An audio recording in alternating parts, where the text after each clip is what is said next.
It's happening. Listen, before this episode starts, we just thought we'd make a little clip to let you know that anyone who doesn't know, we now have a Patreon. It is patreon.com/another one podcast.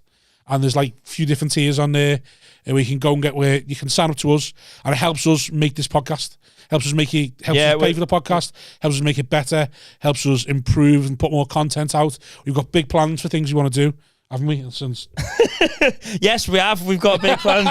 We have got big plans. Yes, Rob. Yes. No, we have got big plans, and without anyone signing to the Patreon, this will die. Yeah. This will go away eventually, because if we can't make it work financially, we can't keep doing it, can we? No, we can't just keep throwing fucking... No, and we've got Aftermill to buy, and that fucking costs We've got kids to pay for. Yeah. Listen, I'll be honest, if I can't provide, I'll leave. Yeah. So... And we already know... You don't want to make an orphan. We already know how it's going, don't we? So we needed to be giving us something back. Yeah, please. Because we're bleeding here. My kids are begging. My kids begging. So sign up to the Patreon, patreon.com/another one podcast. That's it. There's 3 different tiers, loads of different prices. Pick one. Help sign us. Up. You won't even notice it going out your bank. It's a couple of quid. Less than a Tesco meal deal. Or, well, maybe more than a Tesco meal deal. You'd buy a starving man a meal deal, wouldn't you? Yeah, well, I'm starving. That's what we are. Look at me. Look at him. Do you think that? Do you think this? Help. Another one. Hello everyone, welcome to episode 117 of Another One podcast with me, Simon Wozniak, co-host Rob Thomas. To my left, Adam Staunton, here for, I don't know, whatever. And say hello. Hi. Hiya. And then debutante, first timer, virgin. Wow.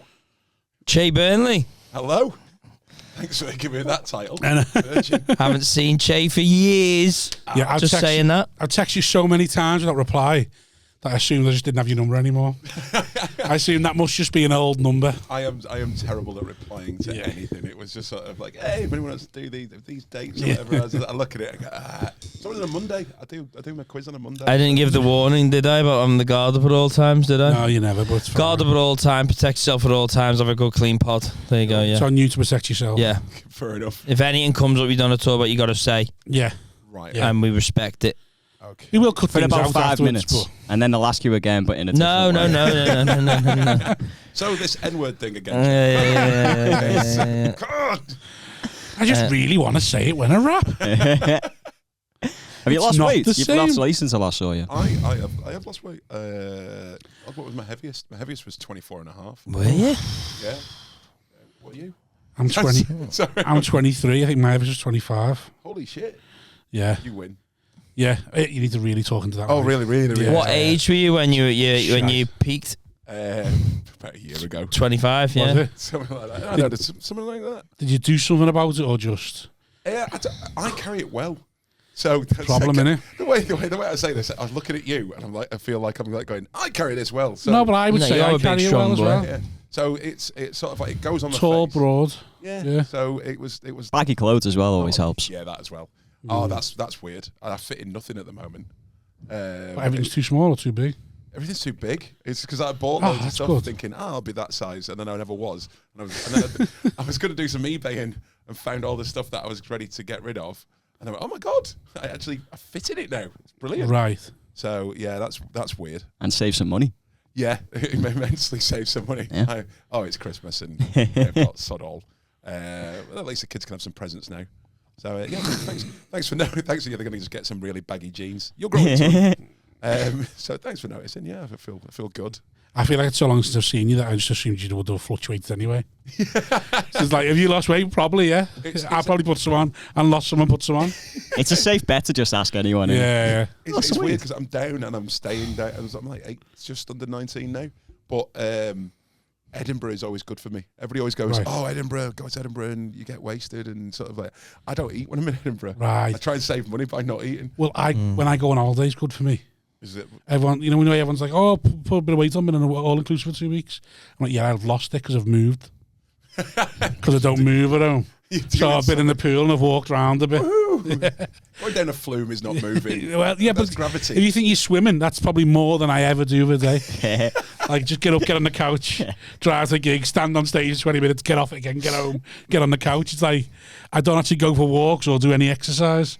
So when I'm on holiday, being in the pool for like 5 hours with a lad, or walking around, like, to go to a restaurant, just being on your feet. It's like, oh, I've actually done something. Yeah. So I normally lose weight on holiday, which is mental. It's incredible how fucking unfit the world is. I was going to say, I feel good. Apart from Staunton, I feel pretty good. If you can crouch I've been down, this weight since I was 14. if you can crouch down and get back up, you're quite fit. I've got without being in agony. Because I've lost the weight and I've been doing swimming a lot, I have realised that it's helped me. I used to go a lot as I was going down, sitting down. Going down on someone and going, ooh. But it needs must. Reciprocal and all that. So I found all the groans that I had have gone. So it's sort of like, I can get into a car without going. I have that when I'm pissed. Like, I noticed on Saturday we were playing pitch and toss for a tenner, £10 a man pitch and toss. And I was going right down to me, like, bum on my ankles to get the shot right in. And I was thinking to myself as I was doing it, going, this is incredibly flexible for a big man. And then I was like, I have been on the ale since 9 o'clock. That's probably why. 9 a.m. Yeah, you need to get pissed and do limbo. Yeah. I just know boss you. Well, I'm always in pain the next day after being pissed, and that's probably why. Because if I get him a fat cunt, you've not grunted enough. Start slut dropping when I'm like, when I'm pissed and stuff like that. And like, the next day, going, why is everything sore? Yeah. Oh yeah, that's why. Because I forget. Yeah, I've been like around the 8 stone mark since I was like 14. It's never gone up or down. Last time I weighed myself, I was 7 stone 11, and that was about a week ago. It just never goes up or down. I can't put weight on or lose it. I think I'd have to, I don't know, just binge eat. I'd love to see you fat. Yeah, just to be fat. I'd love you. To aspire. Me being fat would look amazing. It'd be funny, like big fat. It would look so funny, great, wouldn't it? Yeah. It'd make me funnier on stage. Yeah, you'd be so good fat. We'll have to measure everything in Staunton's from now on. Yeah. 3 Staunton. That is. I'm about 3.5 Staunton's. That is mad. Yeah, I know. I just can't do it. I don't know how to put. I can't put weight on. Fit inside him 3 times. I don't know where you'd go in. I don't think you could conceive of the level of food we could eat. Yeah. Honestly, I think you think what you would put away in one meal, that would be me for like look a at week. what imagine how fast you'd be with my legs. Yeah, like my calves and thigh muscles. Your legs on my body. You'd be fucking lightning, mate. Oh, mate, the fastest kid RoboCop. around. Yeah. I'd love that. Just them muscles, like, oh my god, this is so easy. My legs are the shittest bit of me. They're stumpy and they don't do anything. But if I had like a fucking pair of gammons like them, wrong trousers. That penguin's controlling to the fridge. Part of me does want to be, because I've never had a phase where I've been fat and then lost it. Yeah. It's like, it must be quite nice to be fat and then lose it and feel good about yourself. Get old, you will. Well, that's I don't know. Late mid-30s now, and I'm still weird. not. I've done it a couple of times, and like, you feel good for a bit, but you're not really arsed. Like you realise it depends. I think you got to have real motivation to lose weight, because I'm never insecure, so I'm never arsed. So when I lose weight, I'm just like, oh, this is great. I feel like I'm showing off by losing weight, but I'm not actually bothered that I'm any skinnier, and I'm not looking in the mirror going, I feel great. I'm just like, oh yeah, I'm showing off that I've lost weight, but I'm not really bothered. And so when I put it back on, I'm also not really bothered. So there's never a point where I'm like, oh, I really need to lose this. Whereas like he puts on weight, things get a bit tight. He's like, oh my God, I need to lose this. Like he starts getting wound up, doesn't like himself that way.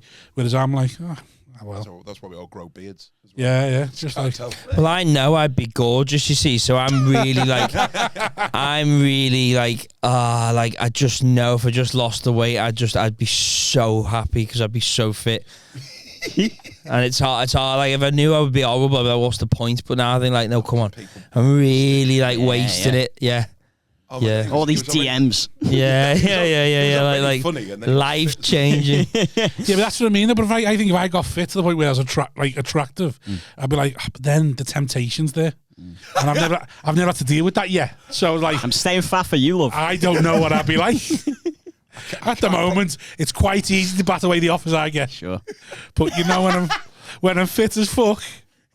Gets a little bit harder. Yeah. When they're like 7s instead of 4s. Yeah, but I'm not scared of that.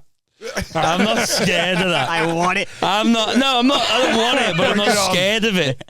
I'm not scared. I'll be fit. Fuck it, yeah. I'm not saying you down. I don't give a shit. I'd be more Again, he's not saying he's doing that either. He's not giving away what he's doing. He's just saying he's not scared. Yeah, I'm not scared of nothing. I'm not scared of being a 10. Well, like you shit houses. Yeah, I really don't like a lot of people have been saying, "Oh, you've lost weight. You look really good," and I hate it. I really hate it. I can't take compliments. It's really bad. So, like the last time, I just didn't know what to say. The only reason I started to lose weight is that one of my things I want to do. And it's through. I've started learning about calisthenics, about using your own body weight. Is I want to be able. Have you ever seen Con Air? Yeah. Right. Yeah. Do you remember when Nicolas Cage is doing handstand push-ups? Yeah. Right. I've wanted to do that at some point in my life. I want to be able to do a handstand and then do one push-up. Wow. Really? You can't do that. See, I just want to. You can do that now. Oh, no, I can't do it now. Oh. Yeah. But like the more it's like pull-ups. Yeah, I want to be able yeah, to yeah. do pull-ups as well. And you Right. The more body weight you've got, the harder it is, Yeah. obviously. So See, I just want to lose weight to skydive. So I keep telling myself one day I'll just get skinny enough to skydive. I'm too heavy to fall. what's the too weight? fat to fall. Too far for gravity. 16 stone. Too big to fail. 16 stone, but I've heard they let you off at 18. Is it fair enough? Yeah. So like at 18 they'd be like, oh yeah, go on, give us a bit more and you can do it. So We'll just fly a bit lower. we can't get off the ground. Come on, lad. you know what it's to do with? It's to do with the other person. Right. Because you've got to do a tandem one. Tandem You've got to sort of match weight apparently. All right. So Two of us. Just me Well, and that's you it. together. so you got to find a big fat cunt who's learned to be a professional skydiver, and apparently they're dead hard to find. So unless I can find one of them, I've got to lose weight to get to a normal size where someone goes, yeah, you'll be all right with you. Yeah, I'll risk my life with this guy. Yeah. I put on more weight to get to your weight, and then they just go, there is not a parachute. It's not Operation Dumbo Drop. It's not, We've got a circus tent that we can put some strings on.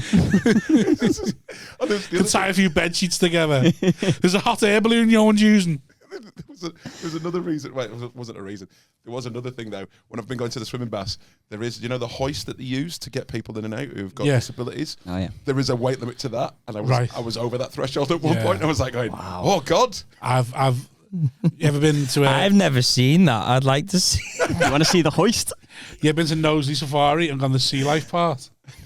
And they have two sea lions, and they tell you the weight of the sea lion. You're like, I'm heavier than that sea lion.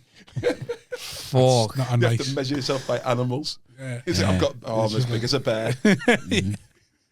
But shit, like the sea lions there, they're like, oh, this one gets quite big. You're like, how big? They're like 23 stones. Like, oh, for fuck's sake. I know what they're doing is eating fish. It's healthy stuff. Yeah. He's like me on holiday. You see a seal with a full continental. It's sort of like going back for seconds. When you're fat, are you just warmer?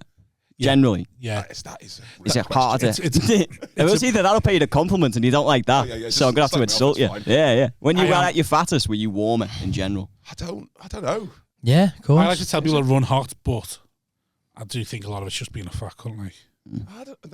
When I moved to Liverpool, I lived in Oldham, Yeah. and it's freezing in Oldham, and I was used to the cold. I used to just go out all the time, Yeah. get a jacket. That was obviously saving money from the. I didn't want to have to pay for the cloakroom. Yeah. But when I moved to Liverpool, I've got soft, I reckon, and I feel the cold a lot more. Oh, I don't know if we're all Liverpool. No, I sweat a lot, me. I like. Ladies. Is that why you wear black a lot? No. Slimming. I just wear black. I just got bored of giving a fuck. I just don't give a fuck anymore. So I wear black and white a lot because, like, I know the next top fits me. I know 3XL tall fits me fine. So I go and buy 10 lots of them. 10 lots in black, 10 lots in white, and it saves me having to think. And then I just put them on every day. Yeah. It's that is what I'm trying to stay away from. Is that point in my life where I go, I know the stuff that I wear. I'm just buying lots of it. Well, yeah, well, I just think I just can't. I'm not arsed about clothes or anything anymore. They just don't bother me. I feel like I want to train you now. Yeah, but it's like not. But it's not a weight thing. I think if I was like slimmer, I'd do the same thing. Oh no, and also I just dress don't. you as well. I just don't give a fuck anymore. I think that looks fine. That'll do. It's got to be something you dress up for though. Like what? What do you mean? I've got suits. I wear suits. Oh, right, okay. I wear suits. I don't like go to a wedding and only wear a black t-shirt and jeans. You turning up like that at a wedding would be fucking amazing. Depends whose wedding it was. If someone held a black tie wedding, I'd be tempted to do it. Yeah. But normally I just refuse to go to them. So like it's not that I won't dress up for certain things. Like Christians and I'll put a suit and that on. But like every day, I just don't see the point in thinking. I'll just put it. I know what I'm going to wear, and that's fine. And I look fine. I get paranoid sometimes being on this podcast so much because I tend to wear the same thing over and over. I'm pretty sure I've worn this on at least 3 separate occasions. So I've worn nothing else but these t-shirts. Normalise wearing the same thing twice. Hashtag Steve Jobs. You seen that on Instagram? Steve Jobs wore the same thing all the it's time. Fucking ridiculous. I would wear the same thing, but I would have several versions of it. I would have like 7 of these, like that, and then I could just like. What do you mean by 7 of them? Like buy 7 of these, and then the same colour. No, the same thing, and then sort of like flamboyant. That's all I do, but I have the same colour. You have them hung up as well, like Men in Black. Yeah, there's 10 blacks, 10 whites, and when one's not white enough, it gets lashed and it gets replaced with a new white one. That's the christening one. 10 blacks, the wedding one. 10 blacks, 10 whites. That's good numbers for your school. Yeah, that is pretty good. My school was 10 whites, 1 black, and a brown one. Yeah. Mine was half Asian, half white. Me in the middle as ref. That was it. It was just weird. You were the in between. Wow. Yeah, my school we had like 1 Asian guy, 1 black guy. I can't. That was it. I think that was one of those. Might have been me. I was just doing. Yeah, you were doing the rounds. Yeah. Bumping up the quota for all the schools in the area. Hey, put these shorts on, and you're gonna come back to school. Oh, not again. Yeah. Jump Street. We got to take some publicity photos for our website. We need a black kid. But the call it's a Che. Just Shay and Photoshop different sizes in the school photo. Why are you on your knees, Che? Jeanette cranky. One for the kids. Bet your school was all white, wasn't it? No, we had a black lad. I love it. Just like you were thinking for a moment. In your year or in the whole school? No, we had a few black people. Did you? We had a few Asian people. Any names? Well, yeah. He didn't associate with them. I mean, they weren't allowed to be friends with him, but you know. They weren't invited to any of his birthday parties, but they were there. Well, I don't see colour, so I like a dog. Yeah. Come and paint me house. They're all. What have you done, you idiot? It's supposed to be red. It's a feature wall. Yeah, no, I'm not racist. No, I just wondered. Formby that is what we were asking. Formby seems very white. No one was asking whether you're racist. Yeah. But are you? I don't know. If enough people tell me I am, I'll probably be it. Yeah. Be asked of money, so you're probably. That's just like arguing. So if people tell me I'm something, I'll probably just go, you know what? Yeah, I'm what. Oh yeah, if I'm in a taxi and the driver's a bit racist, I'll just join in with this until the end of the journey. No, I won't join in. Change your mind. I don't join in. I don't join in. I love joining in. It's the best. Form a little bond with them. Pretty hard for me. What do you think of them blacks? Well, let me tell you. There's one that lives in my house and he's an absolute twat. It's called Curtis. What do you think about the term person of colour? I don't like any of those things. Right? Really? I had to go on the radio and explain BAME once. Explain what? BAME, black and minority. Oh yeah. Not BAME. It was. Yeah, I get it now. The Tories. I think we can say that. It's the Tories. See, the Tories. The Tories basically came out with this white paper saying there's no racism in this country. The problem is the word BAME. Right, and I had to go on. Right. I had to go on a radio show and talk about it, and I was like going, I don't think black people get together and go, you know what, we want you to call us. Surely that the word BAME is bad enough, but just for the blacks. Yeah. Because there's loads of ethnic minorities, and then there's the blacks. Yeah. Those are the ones that we're watching out for. Yeah. It's like them ones. They seem fine, but there's the blacks. Yeah. There's the workers. They get the other ones. They get their own letter. In the thing. Yeah. Mm. But yeah. So it's I don't like all those. They'll only kick off if they don't. When will we have our own word? Oh wait a minute, we have got our own word. Yeah. We give you a word, and you ain't happy with that one. You threw it back in our faces. That's what I mean. It's just sort of like we all know what you want to say. But blacks. I know there's a whole debate that could be had, but like for me, black's fine. I know that's what people they look at. They go, that's a black person.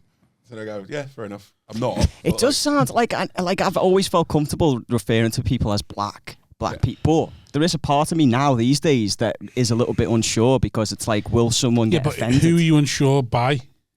What do you mean? Who By a black person, and you call them a black person, or by like and I'm worried that I might a middle class white person next to you. Oh no, I'm not asking about about them. They can fuck off. I'll tell them to fuck off all day. But if a black person is like, I find that a bit of, can you say person of colour? That part of me would die. I'd be like, fuck, I've really messed up here. Would you care? Yeah, if a black person said it, yeah, definitely. I wouldn't care. I'd be educated.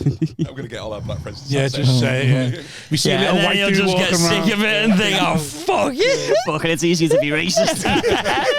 It's like going to school in Formby. All of yours. Maybe that's why people are just thinking, you know what, it's actually easier to just say, it's so easy. I'm done. I'm fully done. Look, guys, I'm racist because it's easier than coming up with whatever term that you like being called. It's a minefield, but I had one after one of my shows. I do the Black Comedy Showcase thing. Yeah, I had a liberal white guy come up to us and tell me that I shouldn't have done something in the show. Beautiful. And I was like, but he started off. I always say this. I always tell this story, and it's the way he started off, which was so amazing. And he started. I know he was a liberal, and I know he was very left leaning because he said, "I've been on quite a few marches."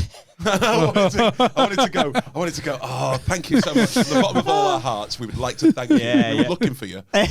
So I'm like, oh God, you prick. Wow. It is hard not to be that prick, though. Every time I do something good, I'm like, right, where's me fanfare now? Yeah.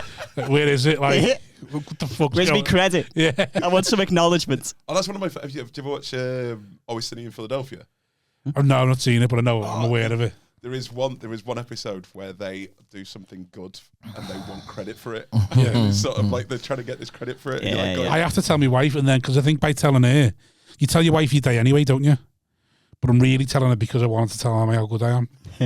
Like, I immediately tell her and don't tell no one else, but at least then I've told someone. Don't get me wrong, I want to tell everyone, but in the back of my head I go, she's going to tell her mates in the WhatsApp group, so that's fine. Yeah. But that's why I tell her. Yeah. Because it's not because she needs to know. I'm a loving husband who tells my wife all about my day. I just want her to be like, oh, that was really lovely. And then in my head I think, she's going to tell her mates in the WhatsApp group, and I'm the best husband.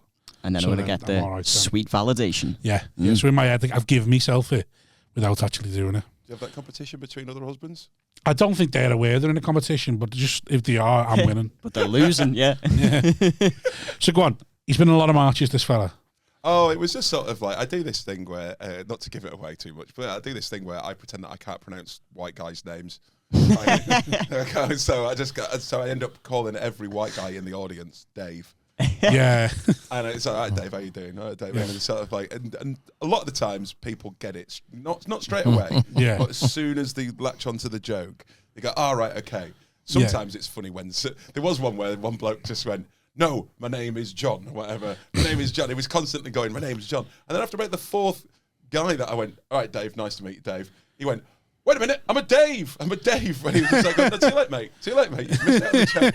But I did that, and this guy was going, yeah, I think this is, it never said the words, but I think he thought it was like reverse racism, because I was calling all the white people Dave. And I went, it's to do with the fact that people sometimes... Yeah. And I was trying to explain the whole background of where the show came from, because it's like from 1970s cabaret, sort of like the Bird and Man in Embassy Club, and it's a reversal of that.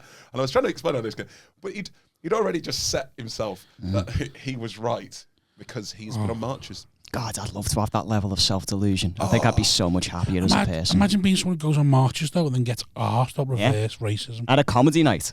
And goes, I'm going to tell this compere. Yeah. You know, how we should be talking to people. You know how you black people... people. You know you know what you should know how be doing? blacks, I mean people, I mean black people, oh God, I mean BAMEs. Oh God. Then he has a nosebleed and passes out. And he just a massive slur and legs and out the fucking room. Yeah, well, that was weird. It's just building up. Yeah. See him walking out, just feeling so free. Oh my God, I've been once there for years. We need more slurs for white people. Hit me with some, apart from Dave. Oh God! I actually researched this once. I don't like the research because then you find out, because the ones like, because then you get annoyed. No, you get annoyed where they come from, and then it's horrible. Because like, one of the arguments for reverse racism is always, oh, well, you wouldn't like it if black people start calling you honky, would you? And you're like, yeah, I love it. Yeah. And then it wouldn't bother me in the slightest because it's never affected my life at all. And then you find a honky where it comes from, and you're like, oh, no, No. Dirty, horrible bastard. It's I did some research because I wanted to go through. Not that I don't know, because obviously I'm very well read. But for the listener who might not know the etymology of the word honky, would anyone like to explain? I can't remember because it's I find it out and then I'll forget. So you know when I know, but I'm just going to let someone else explain. So you know in the what were they called? The Heights. What are they called? The Heights in New York. Basically, yeah. Well, I think it's what we would call high rises, flats. There was a lot of them at the time where they moved black people into suburban areas or non-suburban areas. What would you call them? Urban areas. Urban areas. Yeah. And what used to happen is there'd be a few black women on the game as an only way to make money because they couldn't find a job. And what the whites would do would drive into these free high rises that might be cut together and just beat the horn. Right. And then a black woman would come out, service them, and then go back. So more you know. So the whites would be honking, honkies, Ah. because that's what it'd be. Because like obviously a black area, and then this white person driving. Well, I wouldn't be offended by someone calling me a honky because that implies I get laid. Well, it implies that you're taking advantage of Black women, Yeah, I just hear getting laid. Yeah. Take what you can in this pussy, life. man. As long as I'm getting that sweet. Yeah. It's a fun word as well, honky. Yeah, when you don't know where it's from, you think, I'm not asked what area, because then it's like, oh, right, I was basically an honourable person taking advantage of poor people, getting me rocks off. Honky and cracker, those are two. And Where's cracker? Where's cracker come from? cracker's to do with. Is it the whip? I think it's. Wasn't that cracker the whip? It was Reggie on that was saying something. It might be something to do with crackers and grits and stuff like that. Oh, right. The poorest of foods and stuff. It might be the cracker the whip. I'm sure it's something to do with food though. Oh, Correct right. me if I'm wrong. But, as a white man, I'm not going. Please, massa. And then you get your whip out. There you go. This is so much more freeing on here. I was uncomfortable with that one, to be honest. Hey, podcast's over. Goodbye. I broke something. What dropped? Oh, no. No, it's just Oh, no, they just won't hear for the rest of the pod. It's fine. Oh, okay. Is my level still coming? Yeah, it's still coming. I've got. So I'm doing this research because I wanted to find out all the slur words for different kinds of people, mainly black people and white people. My God, there's a lot for black people. There is just, and it was. I went on a website and I downloaded it all into paper, and you know, like when comedians do that kind of, let me just thank these people, and then drops down everything. Right. That was what it was like for the slurs against black people. Yeah. It's like a scroll. Yeah, it's huge. I was going to do it as a bit in a part of a show. And then there's just one tiny little fortune cookie one for one. All around the world, but it was mainly Americanized stuff. And then I got to the page where it was slurs against white people, and I kid you not, the first one on the top line was fog N-word, right? Fog N-word, fog, right. F-O-G N-word. Oh, that's insane. And each one had a reason why it was, and it was black person in England. And I was just sort of like going, oh dear God. The first white one was like English. It was English, so I was expecting English white. And it was, it was just a black English. It was black English, a black person in England. And I was like, Jesus Christ. Even the white ones, they start off with a black one. You just can't get away from it. Oh, God, no.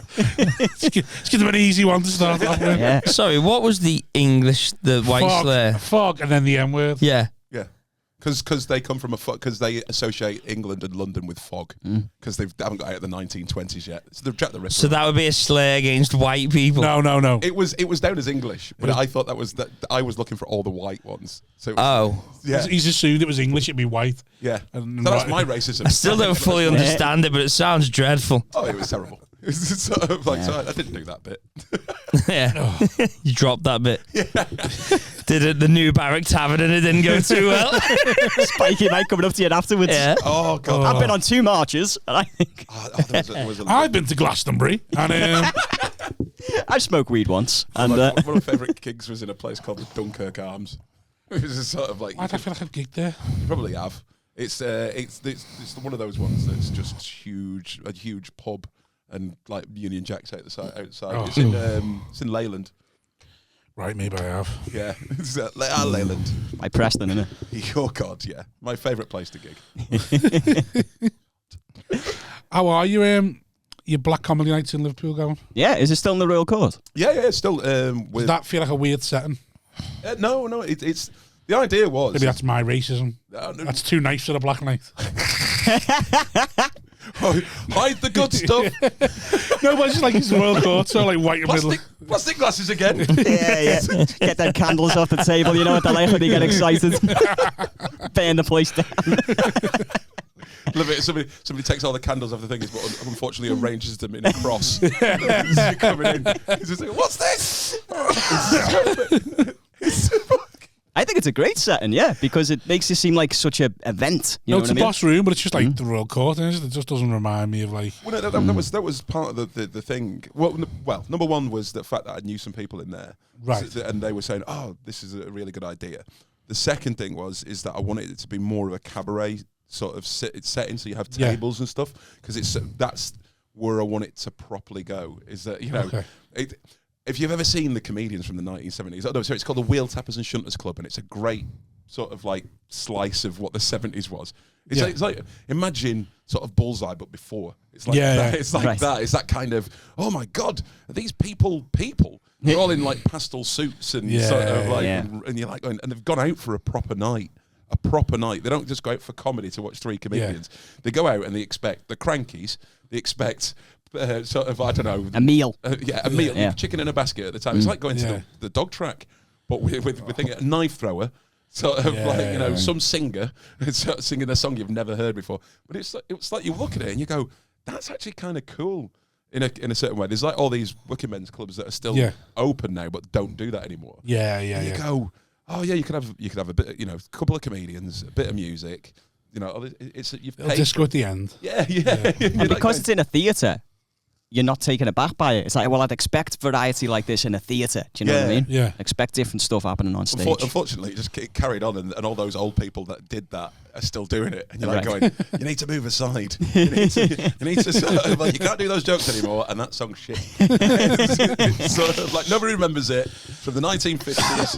It's sort of, God. So is that what it is? It's more of that kind of night rather than a comedy night? Yeah, well, it was in Edinburgh. It was just let's just put a load of comedians on. Because I got sort of a challenge, which was there's a Scottish night, a Welsh night, an Irish night, all these kind of nights, but there's no black nights. Why don't you do one? And when we did the first one, it's like there's no black comics in Edinburgh. There's like 5 of us, me changing hats and pretending I am Shay the German. Shay the German. Shay the German. That's great. My improv skills are amazing. So we're doing it straight like that, and we have a token white straight male. So again, that was another thing that somebody pulled me on.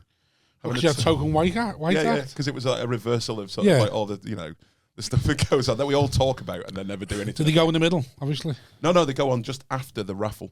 He could as hard as he can. Best spot for anybody. Sure. Always after the meat raffle. Yeah. But that's what I mean. It's like taking the piss out of the 70s, but also let's show all these people different comedians, but also have a mix of black comedians are not one black comedian. No, but I've seen nights that I'll always have a go and go, it's 3 white guys on a bill. But I've also seen the reverse where there's 3 black guys on a bill and they're all doing roughly the same thing. And you're going, just the same shit. Yeah, comedians are just comedians. Yeah. I had, I went to races with my mates, like my mates from like when I grew up and stuff. I only really see them like every 3 months now. But it's great when I see them. One of them goes to me, hey, you had Cambridge on your podcast, haven't you? I was like, yeah, my parents been listening to his podcast, really good. It's a proper black humour. And I'm like, what do you mean? Like, it's just proper black humour. And what he means is just stuff you wouldn't hear in the telly. But he just assumes that's black now. Sure. He's like, I was that's basically anything me and you would say in the pub. And he's like, yeah, but you don't really see it now anymore, do you? And like, so basically, just because black people are the only ones brave enough to still be like, put a podcast out going, so I was fucking this bitch. Sure. Sure. It's just there going, that's not black, that's just Kane Brown. Yeah. That's not black humour. I say shit like that as well, but you've never seen me. So you used to assume I'm just like what you see on the telly. Yeah. So a homogenised version. It's sort of like, sometimes you've got to do that to get on telly. Exactly. Sort of like, and then that Uncle Percy's so funny, man. Yeah. Oh. What's Uncle Percy? Yeah, he speaks like, he got the patois. And he goes, Piccolini or something like this, like that, and I it's so funny. He wears white gloves, and you don't see him. You only see the white gloves. Ah, right, okay. And you just hear him talking, the white hands are moving. He's just normally telling Kane all the other one off for being fucking stupid. I was just listening to waiting for Si to do his patois. I was trying to jump in before he did. Yeah. So how's your night run now then on the Royal Court then? So it's so it's every other month. Or we've got 6 booked in for. First one is in February with Paul Sinner again. So we've got Sinner headlining, and so it's a BAME night. Yeah. Well, I say black is anything where you get stopped by customs. It's sort of like if you're walking through the airport and they go, "Sorry, mate, just come into a thingy." That's black enough for me. Right.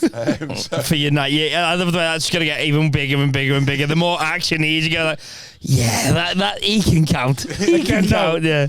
Every time I'm with you, you convince me more that Scousers are black. Oh, never enough. Because, Scousers get stopped loads for being drug dealers. That's not the thing. It's the same thing. You just said customs. I know loads of Scousers that get stopped every time they go through because they're known drug dealers. So... tell me. Okay, I get you doing the parole that way. I thought you were doing it the other way. It's like Scouts are just like black people because all black people are drug dealers. It's like going, no, I meant all Scouts are drug dealers. Yeah, well, that's fine. Not the black ones, though. The black ones are fine. Nobody would believe that. We'll ignore Curtis Warren, the most richest, famous whatever, but we'll none of the rest of them. Or Stephen French, we'll ignore him as well. Again, the biggest high profile out of Liverpool. But again, we'll ignore him. We're trailblazers. That's what I like to say. We do it, and then you come along and perfect it. Yeah, no, but I meant Scousers get stopped more by customs because we're known drug dealers. I also had that conversation on a radio show as well. So I was trying to explain, when we had that conversation about BAME and what it meant, and I said, I don't give a monkeys about it. There's more important things. Off air, but then we ended up doing it on air. I was explaining to the host, I said, you're a Scouser. Yeah. You're an old Scouser, right? If we went on a train down to London, when we both stepped off, I'd step off, and people would look straight away, and they'd go, black guy, white guy. They wouldn't even say white guy. Yeah. They say black guy, right? Yeah. And I said, as soon as you open your mouth, they go, oh, fucking Scouser.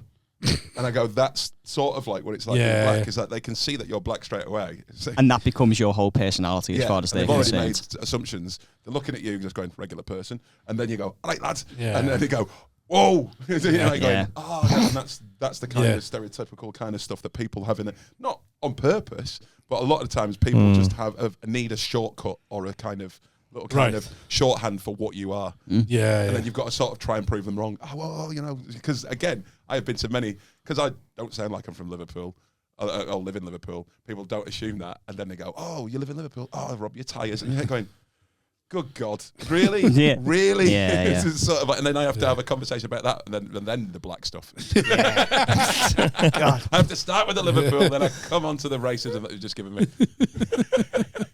But the guy's like, I'm just not going to bother talking to them next time. I want to grief again. That'd be so good. Trying to say hello. I'm defending Scousers, and then a white guy just says to me, "You can't say no anymore." It's terrible.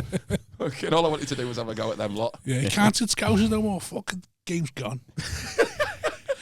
So again, we still have a good time. Oh shit! Yeah. Your night starts with. So is it? It's just 3 black comics and token white straight male. I thought you said it was like a cabaret thing. Yeah, we have musicians and stuff like that. We've had. So are they on at the end, or are they on in between sort of thing? Or in between, we just try and fit it on as whatever works best. So does it not have breaks sort of things? It's just it's like three parts. So we try and bring new acts through as well. Obviously, I've established acts to bring people through the door. So in the middle, we normally have 1 or 2 new acts. The beginning, decent people. But the other thing as well is it's really hard getting black acts because they're all in London. Yeah, that's another weird thing. And the black circuit pays a lot of money as well. Does it? According to Kane, every time we have a black act on, they say the black circuit pays a lot of money because they're all bigger shows. Urban. Urban. Please. They've kept that quiet from me, bastards. Well, a lot of open spots. Because a lot of the shows are bigger. As black. Yeah. So they used to have they'd sell out the Apollo and no one would know about it because it was a black night. Oh, but they'd sell out the whole Apollo, so everyone would be getting hundreds of pounds. So then they're like, why would he come to Liverpool to do a normal, regular show? Yeah. Well, that's the other weird thing as well, is that I'm trying not to make it an atypical black night. So that's why it's in the Royal Court as well, is that it's sort of like, the Royal Court have got a problem. No, they've not got a problem. This sounds... if the Royal Court are listening, I do really thank them for the space that they're giving us, but a lot of theatre space, and a lot of spaces in general, have a problem of feeling open to minority groups. Yeah. So and I did this with my mum. So my mum's white, my dad's from Barbados and black, and because you didn't need to tell us. Oh no, I've met white Bajans, which scared the crap out of me. But once you said your mum was white, I was like, dad's got to be black then. Oh yeah, good point. I didn't look at it that way.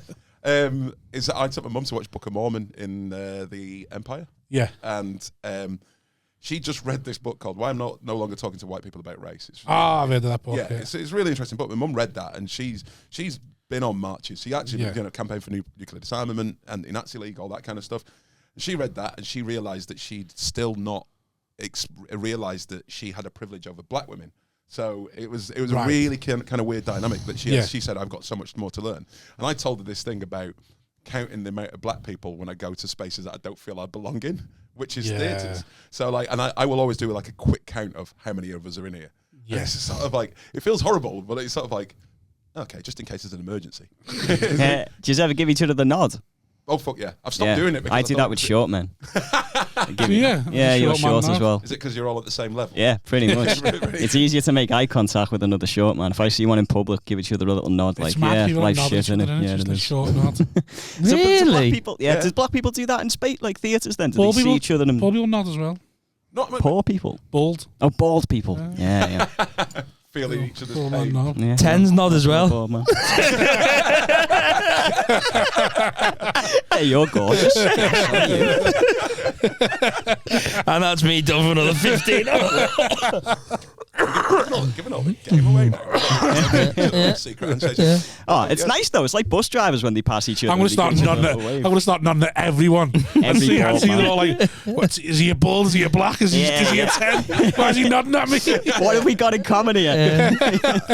He's having a fit. Do you ever talk to them? What? Do you ever just go up and talk to them? I never talk to him. No, never. No, we all keep separate. So we have a nod, and that's it. Yeah. Fair enough. Because then they get sus of them, won't they? They're like, what's going on? What's going on? You start amalgamating. Yeah. What have they got planned? Yeah. Hey there, fellow black people. Yeah. I'm Jay Burnley. So I took my mum to watch Book of Mormon. Yeah. And my mum turned to me and went, 4. she counted all the black people in the room, and there was 4 other black people. I was like, oh, that's lovely. But that's what I mean. Those spaces don't feel like we're supposed to be in them sometimes. But do you reckon if you knew how many, if you could identify a Scouser, you'd count how many Scousers were in the theatre? I've been known to go to somewhere like Glastonbury and count the 110s or the... Just go, there you go. Or the sunglasses on strings in Ibiza. The 110. Sunglasses on strings. The bucket hats.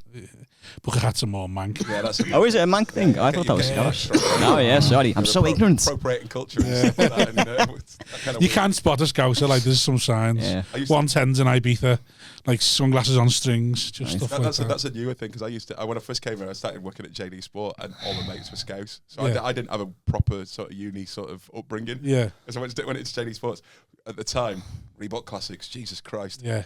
That's all anybody wore. Reebok Classics and that Reebok jumper that everybody had as well. Yeah. Stripes across them. It was bloody horrible. But then we sold so many of those every weekend. We do love to do it. We love a uniform, Scousers, like. My mate, who's a Liverpool fan, he told me about all the Liverpool fans going across, and this is how fashion works in Liverpool in the 70s, 80s. They just go across and rob stuff. Oh, yeah. You go Lacoste and stuff, going to Italy. It was well known. You go to Italy for an away game and you'd rob a pair of jeans, and everyone, Scouts was like the first set of terrorists to start wearing denim jeans, because he'd robbed them all from Italy. So they just robbed the shop. So all Scouts wanted denim jeans, because everyone looked like, because you've been away. Really, so often. Yeah. Sort of like, so they just used to rob jeans, and that used to be, the Scousers were the first ones to be out of trackies and into jeans sort of thing, because they'd robbed them all in Italy. And then like everyone's, it's like, say with Stone Island, like I think Stone Island they come from somewhere like that, not for Scousers, but someone went away, robbed them. It's like everyone wears Stone Island now. It's just all stuck. The Scousers used to wear Adidas Sambas a lot as well.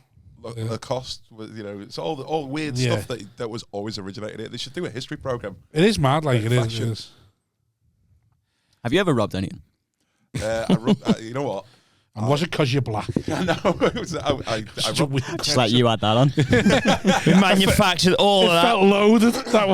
That's why. I loaded it, but you actually pulled the trigger and said it, so I'm all right. I'm just curious. Heard that. When I was young, I went into WH Smith's, and an Umbongo sticker had dropped out of one of the comics. and I picked that up and robbed it, and I felt guilty forever to this day. Yeah. And I was about 6, and so I have got a weird sense of morals and principles. It is mad. I couldn't tell you what I robbed yesterday, but I know what the first thing I ever robbed was, and I still feel guilty about it. Robbed yesterday? How much are you robbing? Every day. Oh my God. Yeah. Are you one of those till people? Yeah. Oh my. Can you? I just feel like I can take them back. That's like they come to and have us off. I'm having them back off. Fair enough. It's a long-standing thing. I'm sushi's my main one. It's well known. If you listen to the pod, I rob sushi whenever. The idea that they serve fresh sushi in the Asda and Bootle, I think you deserve to be robbed. I'm doing you a favour. Yeah. Who the fuck do you think we are? Yeah, my first thing I ever robbed was strawberry fruit winders. The little wind-up things when they first come out. Oh, yeah. Yeah, I robbed that in Woolworths. Mine was a coffee-scented candle from John Lewis for my girlfriend at the time. Is that why you're working, John Lewis? No, not that wasn't why I got the job there, but that was definitely the first thing I robbed. To rob it. Up me ass. Fit like a glove. It didn't smell like it should have done, which yeah, exactly. Sorry, love. It's meant to smell like coffee. It might smell like rancid shite. But anyway, happy anniversary. It's that gochujang beans that comes from a bird's ass. What about you? First thing you ever robbed? I think it was a bouncy ball from the Blue Planet. It's a middle class thing to rob, that from a gift shop. Yeah, I just thought I'm having this. And I was probably about 7 or 8 on a school trip, I think. On a school trip as well? Bad boy. Me and my mate both robbed the bouncy ball. It was like, I had half like cut and then half was like see-through with like a scorpion in, and then it was just messing about with them. And then I think we realised we could walk out the shop with them, and then one thing led to another, and we're on the bus there shitting ourselves thinking, what? The Italian job. Yeah. Police are on the 53. Have I ever been caught? Robbing? No. I don't know. I haven't. Yeah. Yes, I had a very embarrassing story. In I think it was like in Boots on Church Street or something, and I was wanting to get like hair product, but I wanted to test it out first because I didn't know what one I needed. So I was walking around about 5, 6 o'clock, and I was just opening them and just sort of just taking a swipe and putting it back and sort of doing this and just doing this. And then on the third one, the security guard just down the aisle went, "Oi, are you going to buy all of them?" And I went, "Oh," and then they had to buy all 5 of them. That's technically not wrong. I know, but it was just a horrible experience. Oh, the shame. I was only about 18, do you know what I mean? But I was like, oh, what am I doing here? Yeah, that was embarrassing. That was a bloke in his 50s. That was embarrassing. I had one. I've had a few times at the till where someone you get a job's worth. On like just the over 21s, being like, "Oh, did you scan that through?" And you're like, "Oh no, never. What can I scan it through?" There's a loaded question. But that's like that doesn't bother me. I just pretend I forgot. Yeah. But like me and my mates all had one where we were in a national, we were Sunday league team playing footy, and we were in the national sort of cup or like the Northwest or whatever. Got a team in Manchester, so we put a coach on all to go, team and fans and all that. Took like $100 on a coach, or whatever, 70, whatever the coach holds. And on the way back, we stopped at like a shop just before we were setting off. So just 20 of us walked in, grabbed the crate and walked out again, just in a row. And there's just like 2 women behind the till going, "Stop!" And we was like, "No." I just got on the coach. They obviously called the police, and the police waited for us on the East Lancs and then pulled us all in. Wow. Pulled us all in, and we were obviously drinking it, and he's like, "Listen, and we know you've robbed, and we got a total amount and all that." And I just tell us who done it. And we were all just looking at him like, "No." I'm like, "No, well, you tell us, we're not going to let this bus go." And he tells us done. So in the end, we all just done a whip around and give him £100 and fuck out. And he fucked off. Oh, wow. Nice to know the bribes can still work. Yeah. Well, he was telling us he's going back to put it through the till. We're like, "There's no way you're driving back to Manchester." I never found him. Yeah. Literally. That £100 going between you and your mate, and you just thought, so made us just like they come on the bus like loads, like just fucking 20-odd-year-olds, like with the dars and that. Who's robbed it? Not me, mate. As you're drinking your Fosters. I never got caught. I've never really done anything, but I remember we did a French trip, and a load of lads on the trip robbed a load of stuff from a French hypermarché. Yeah, it was like, Super you. Fucking love the Super you. And they'd rub like stuff like roll-on axle, you know, links was over there. They'd rub like little shitty things like that. But then some of them had got caught, and we all had to wait for ages because they were basically put in a room with a French guard, and they were like ragging them around. And when a teacher had to go in and translate as well. So it was just sort of like we're all on the coach. Some of them had got away with it because they were on the back going, smelling gorgeous. Some of them were just getting batoned by the French because they didn't fuck about. I was such a shit house in school. I never done anything in school. It was all like outside. It was all as I grew up. I started robbing. I didn't rob anything, but I went around and I took going to prison to become a criminal. So it took growing up and actually having money to become a criminal. You need money to be a criminal. Fuck you all. Yeah. I don't want to pay for this. Yeah, and I never got caught doing anything bad, but I definitely like went round in gangs and started fires and stuff like that. Not like bad, but like Why in the are park. you doing that? You're the easiest spotted person in the world. Well, no, I'm small, so I can run. I'm fast. So but like, it's that gang with the little one. Again, you the guy. Oh right, yeah. I was by the side of the big bully, going, yeah, you do that. Yeah, I was the one who was like, yeah, you do. I won't, but you do it. Yeah. This will be. You know what? You'll be so cool if you like set fire to this park bench. But yeah, we used to go around the park and start fires and stuff like that. I used to be a little lid when I was a teenager. Did you? Just survival. I had a little skinhead, a Lessie onesie, 110s. I miss Italian jeans. I'd love to have known that story. Yeah. Oh, he would have hated you. Hated everyone. Because I was hanging around with like lids and I was trying to be a lid, but I didn't realise that I was just a tiny little pussy who just would have got battered by anyone. But once I realised that, I became a lot more. How long did it take mellow. you to realise that? Last year. Yeah. Still ongoing. I think it's when I went to sixth form. You know, and I was like, oh, actually, if I'd get my head down and study, I can be something in life. I don't just want to be like having kids. How's that worked out? I'm on this again. Better not being a lid. When that's a step up from if we only could start fires again. Yeah. I look back on those halcyon days.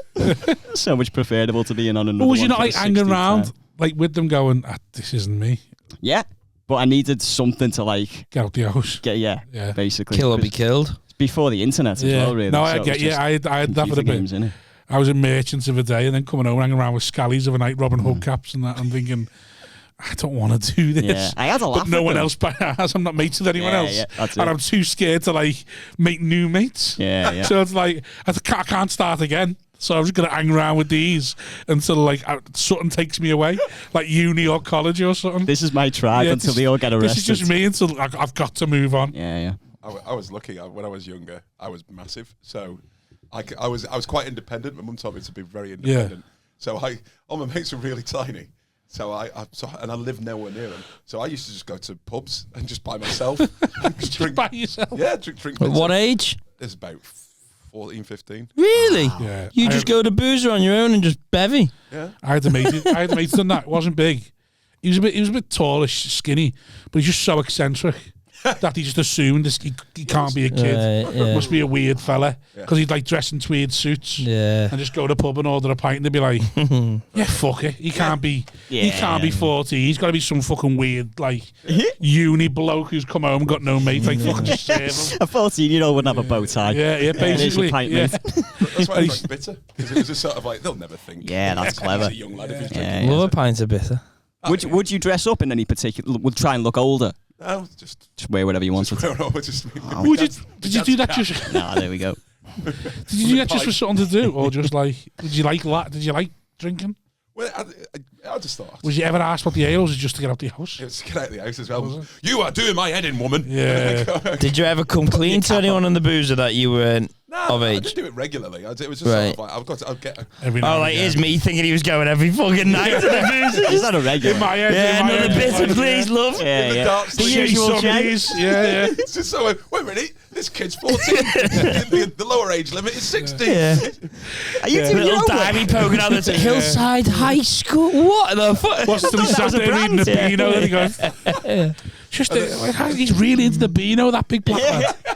I got caught and caned. I'll give you 6 of the best. So how often would you go to the boozer for a bitter? It wasn't that often. It was just sort of like every now and again. I'd just like on a weekend or something like that. Or it's just sort of should not on to do. Just I'll go to the boozer. Yeah, because all my mates lived miles up because where we lived was miles away from where my school was, so it was like 2 bus rides. Right. And like, just 2 buses to school. Yeah. And then we moved, so I was closer to the school that I used to be in, and then I changed schools. So I went to 6th form, and I was further away again. Oh, it was 2 buses again. I was like, yeah. So it was just really. I need a beer. This is stressing me. All these bus rides. That's why I was hanging around with Scallies, because like my school was in Crosby. I was living in Liverland. It was like half an hour walk or 45 minutes. Be like, fuck, I'll just hang around with these. I looked that old. I drove the bus myself half the time. I was just like, oh god, 2 buses, and then a drink while I'm in. Oh, he's on the hill again. The bus outside, Shane there with a bitter of 14. Oh, here's a Shane bus driving. What bitter? Hey, you know what? Banksters. It was when John Smith was cool. Oh, so, what's not cool about John Smith's? It was launched, and it was like what's she called? It was the Peter Kay. No, it was before Peter Kay. He was Avid, wasn't he? Bodies. Was he Bodies? Was it? Was he Bodies or John Smith? Smith? John Smith's. John Smith. It wasn't Smith. John Smith. It was Bodies. Sorry, it was Bodies I was having, and it was. Light though, isn't Bodies? She was like a pin-up at the time, and what's she called? She did a bloody thing. I'm forgetting all the names of everybody now. Yeah, but I'm gonna have to look that up. But yeah, there was somebody fit who promoted it, and I always started off on Boddington's, but then I went on to Marsden Pedigree because I thought I've matured. I got I don't know if it was my birthday. Sounds too much like dog food for me. Like. Marsden Pedigree is a great bitter. Oh, and love a pint of bitter. It's weird though. Yeah. A pint of bitter's got great. Oh, I like a John Smith. Dark. Tetley's a bit too light. Some of them Bodies is light, but John Smith's nice. I don't really got on bitter properly. Oh yeah, I've had bitter. I never drank it properly. I went the other way. I started on bitter, and I've got into sours and ciders now. Oh no, so it should be the other way around. You start on cider, and then did you all sit on park benches and drink cider? No, I was too much of a shit house, me. I was like, just couldn't like just the drinking. It's never appeased to me drinking in the park, and also like we mates all like garages and all that, like because I had posher mates. Just go to Formby and sit in the garage and get pissed. Tell your ma you were staying at his, you'd stay in there. We'd all sleep in my mate's garage. And then, like, yeah, it was all just shit like that. I never really drank in a park. And then also from 15, my dad was giving me ale in the pub as well. So there you go. Yeah. We need to be more like the French. Just very open about it. Yeah, it's just wine, isn't it? I think that, and then sometimes I think, well, the Americans do sort of it right as well with 21. They seem to, like, I don't know. Yeah, it forces you to like discover stuff that isn't booze and to pass your time. Yeah, like guns, pew, pew, and pew. Racism. Oh god, those 2 things together. Oh yeah, that's a bad time. Give him alcohol. Yeah. Oh no, not together. All 3 things. Oh god, no.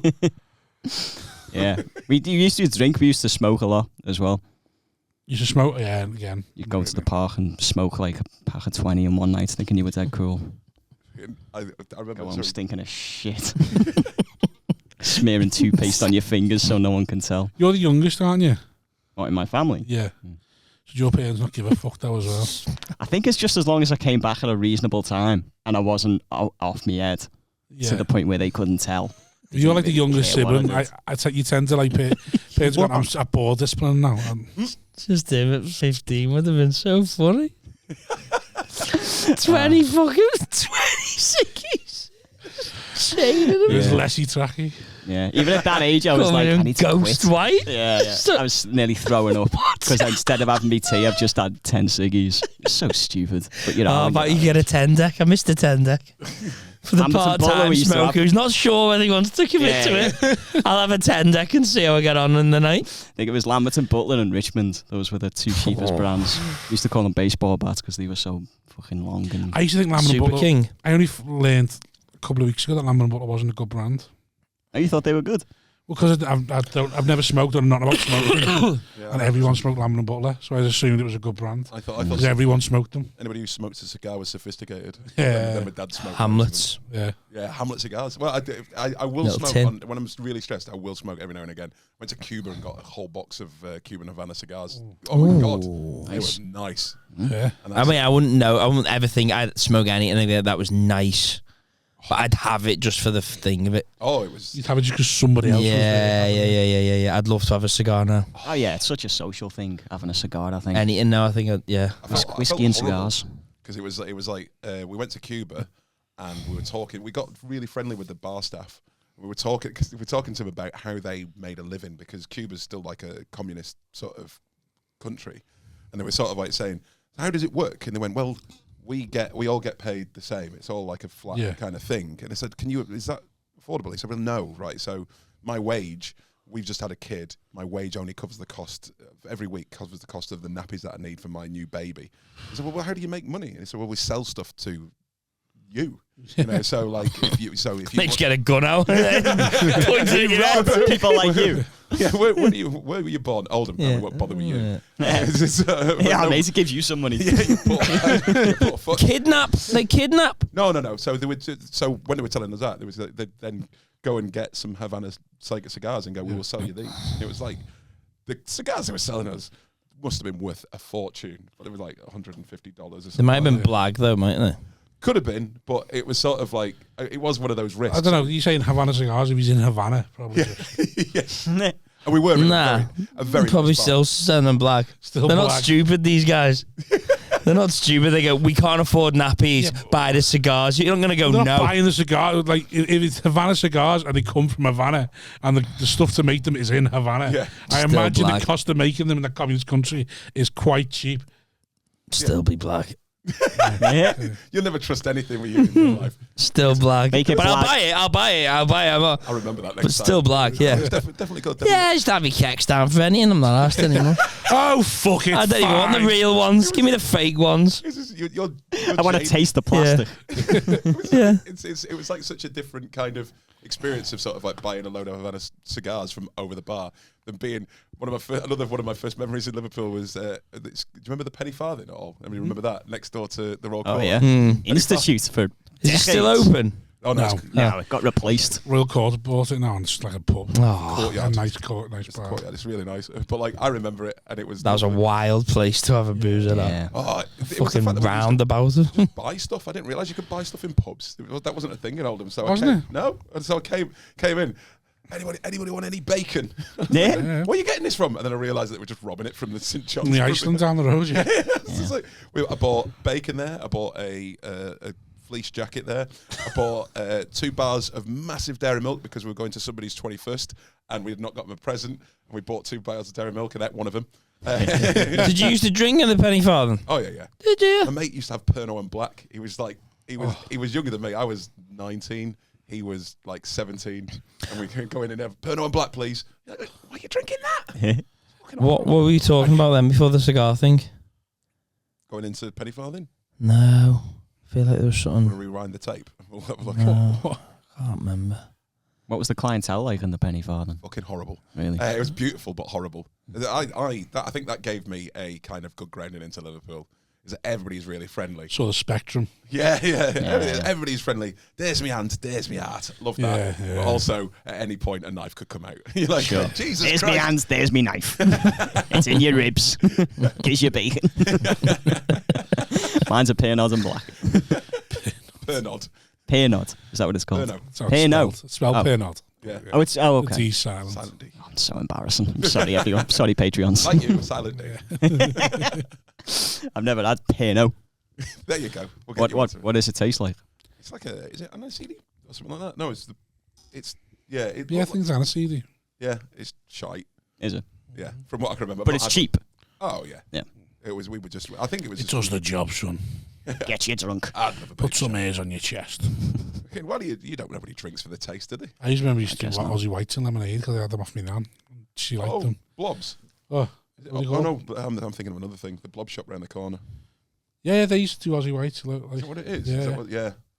Aussie Whites and lemonade. I used to drink it loads, and then I got into it when I was 16, and I realised, why do I like this so much? It's like Aussie Whites, like 20%.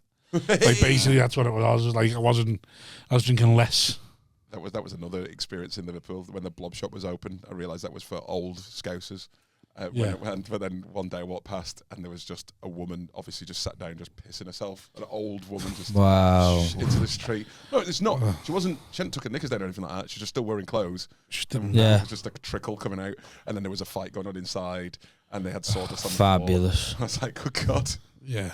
Better go back to the penny farthing. Yeah. Put my cap back on. Good day, sirs. I bid you adieu. It's mad that the place exists in town. Is it still open, the Blob? Blob shop's still open. Oh, yeah. They've got better ones now. There's like the Blob shop, and then there's like a row of like. I walked past it last week, and there was just everybody's got somebody singing something, and it's just sort of like it's loud. Smoky Mo's and that. Everyone in a suit and that. All men in suits. It's just stained suits. Pulled up to Sweet Caroline. Yeah. Going to Smoky Mo's, the gollywogs behind the bar. God. When you go to Smoky Mo's, you still have gollywogs behind the bar. Oh, good God. Last time I was in there, but this was a few years ago now, I'm saying about 5 years ago, but it's still noticeable. Like I walked in and went, why have they still got like gollywogs behind the bar? And it's just like, I've been on a march, and I think that is disgusting. You're just there like, was just like, why bother? Yeah. Like the middle of town. It's like, why? I was swimming a few weeks ago, and there's already been one incident in the pool where I've gone, I don't feel like I belong here, because I accidentally kicked a man. Not a good start. That's the thing. I'm trying to write a bit on this at the moment, because I get annoyed, because there's a group of women who go swimming, old women go swimming, but like they're like jellyfish, you just spread. And you're like trying to get round them. So I was trying to get round all these old women, and as I was doing that, I thought, all right, I'm past them, and I kicked out because I was doing breaststroke. I just felt something against my foot. I went, oh Jesus! And I heard this guy just go, ah! And make a real big deal, right? And he's there going, and I went, I'm sorry. So I was like really apologetic, and he was like, going, oh, and he was trying to get sympathy out of all the old dears, because he was obviously after some old poontang. Right? Fucking dirty. Good man. No, I respect him. Always playing the game. Fair enough. It's already wet. Hustle never stops. Yeah. It's already clammy. Yeah. So he makes this big deal, and I'm swimming off, and then they're all chatting. And when I go back, this woman's just like making. I was in earshot, so, and I'm sure she made it. It's like, there's a lot of different faces, unusual, different faces in today. I was like going, I'm in here a lot more often than you are, dear. But I didn't want to make a big scene out of it. Yeah. So I just thought, oh God, it's just, I'm going to let that go, because maybe I'm just misinterpreting it. And then a few weeks ago, I was swimming. I just noticed this guy with a tattoo on the back of his shoulder. There's two gollywogs just dancing, and I was like going, I'm getting out. I'm just getting out. I was like going, what baths are you a member of? It's the fucking aquatic centre. They're just down by off Smithdown. But it was just sort of like, that's a proud tattoo. It was huge. Yeah. Huge. Mad, and he's gone swimming. It's like, I want to show this off. Yeah. Maybe I'll get to pull some old racist women. Is it, maybe that's what it is. Maybe the old women are racist. There's a bar in Bootle called the Hyper Bar, and there's two gollywogs, or there was, behind there. And I remember, like, must have been like maybe the year before the pandemic, maybe 2 years before the pandemic. And there's two lads in there. Two lads from down south, one of them was black. Like, and they come out and they get in me taxi, and he's just going, raging. And I'm like, what's up, mate? And you all right? And he's like, he's got gollywogs behind the bar. He's got gollywogs behind the bar. And I was like, yeah. I was like, fucking shit in it, mate. And he's like, how the fuck? And I'm telling him, and he's just telling me to fuck off. He's like, I'm saying to him, mate, that's racist. And he's going, no, it's not. Fuck off. Oh, there's so many people. And you're like, and I was like, mate, I don't know what, like, I fully support how you feel and what you're saying, but I also know this is just a losing battle, mate. You're not going to change them. You're from down south. What's happened is you've got a taxi somewhere close by and thought, we'll stay there for a couple of hours until we can go into town or something like that. And you've ended up in Bootle, and someone should have warned you.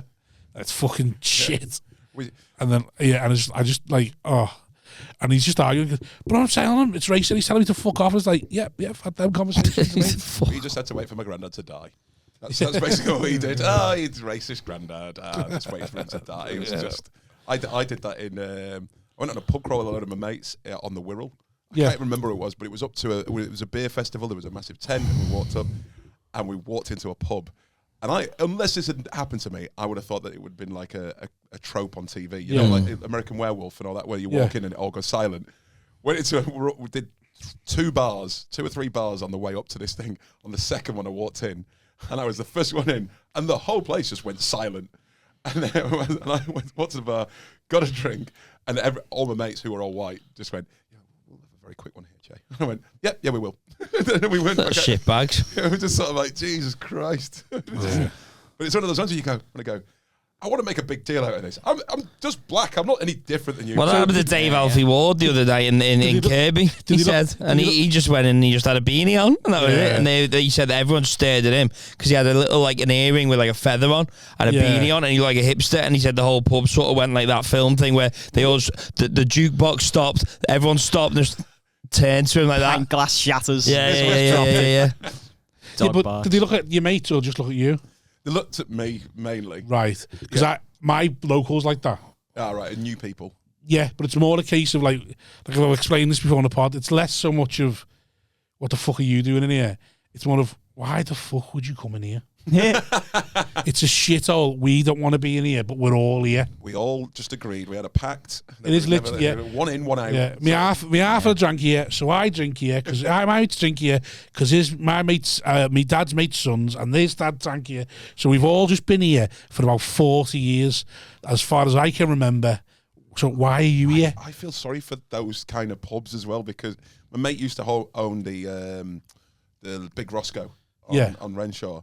And he got driven out because the prices went too high. He basically said to me, I'm having to sell my regulars, Fosters, under the cost price because they won't accept that any higher than that. Yeah. And he says, I'm losing money on that, but I need them because they're my regulars, right? So but I've got to put the prices up on everything else, and sort of like it just kept going up, and he eventually just left it. Yeah. But it was he couldn't afford to have any kind of new stuff or anything like that because the brewery didn't want to put money in as well and then they gave it to, so what they do, a lot of breweries is that they go, hey, would you like to be a pub owner? And loads of people go, yeah, that'd be brilliant, I've always wanted to own a pub. And they go, well, we'll give you some money to do this up, and we'll give you loads of discounts on your beer. And for the first year it's like brilliant, need loads of money. And then in the second year they go, right, here's the real costs. And they go, what? And they go, yeah, you plowed all your money into this to getting it all nice and spruced and stuff like that. Scumbags. Oh, it's terrible. Yeah. But I feel sorry for the people who have pubs that are never gonna, that have got like pink wallpaper still and sort of like the curtains from the 70s. And one gets done up every couple of years just because it makes so much money. Oh, there you go. Yeah. So like it's it sells the most, but this again about 10 years ago, my dad and his mates decided they're all going to start drinking Budweiser bottles. Any reason? I don't know. I can't put my finger down. They hate it. That's why. I think it was because a large chunk of them worked down south on the railways. Yeah. And the hotel gave you buckets of bud at a discount.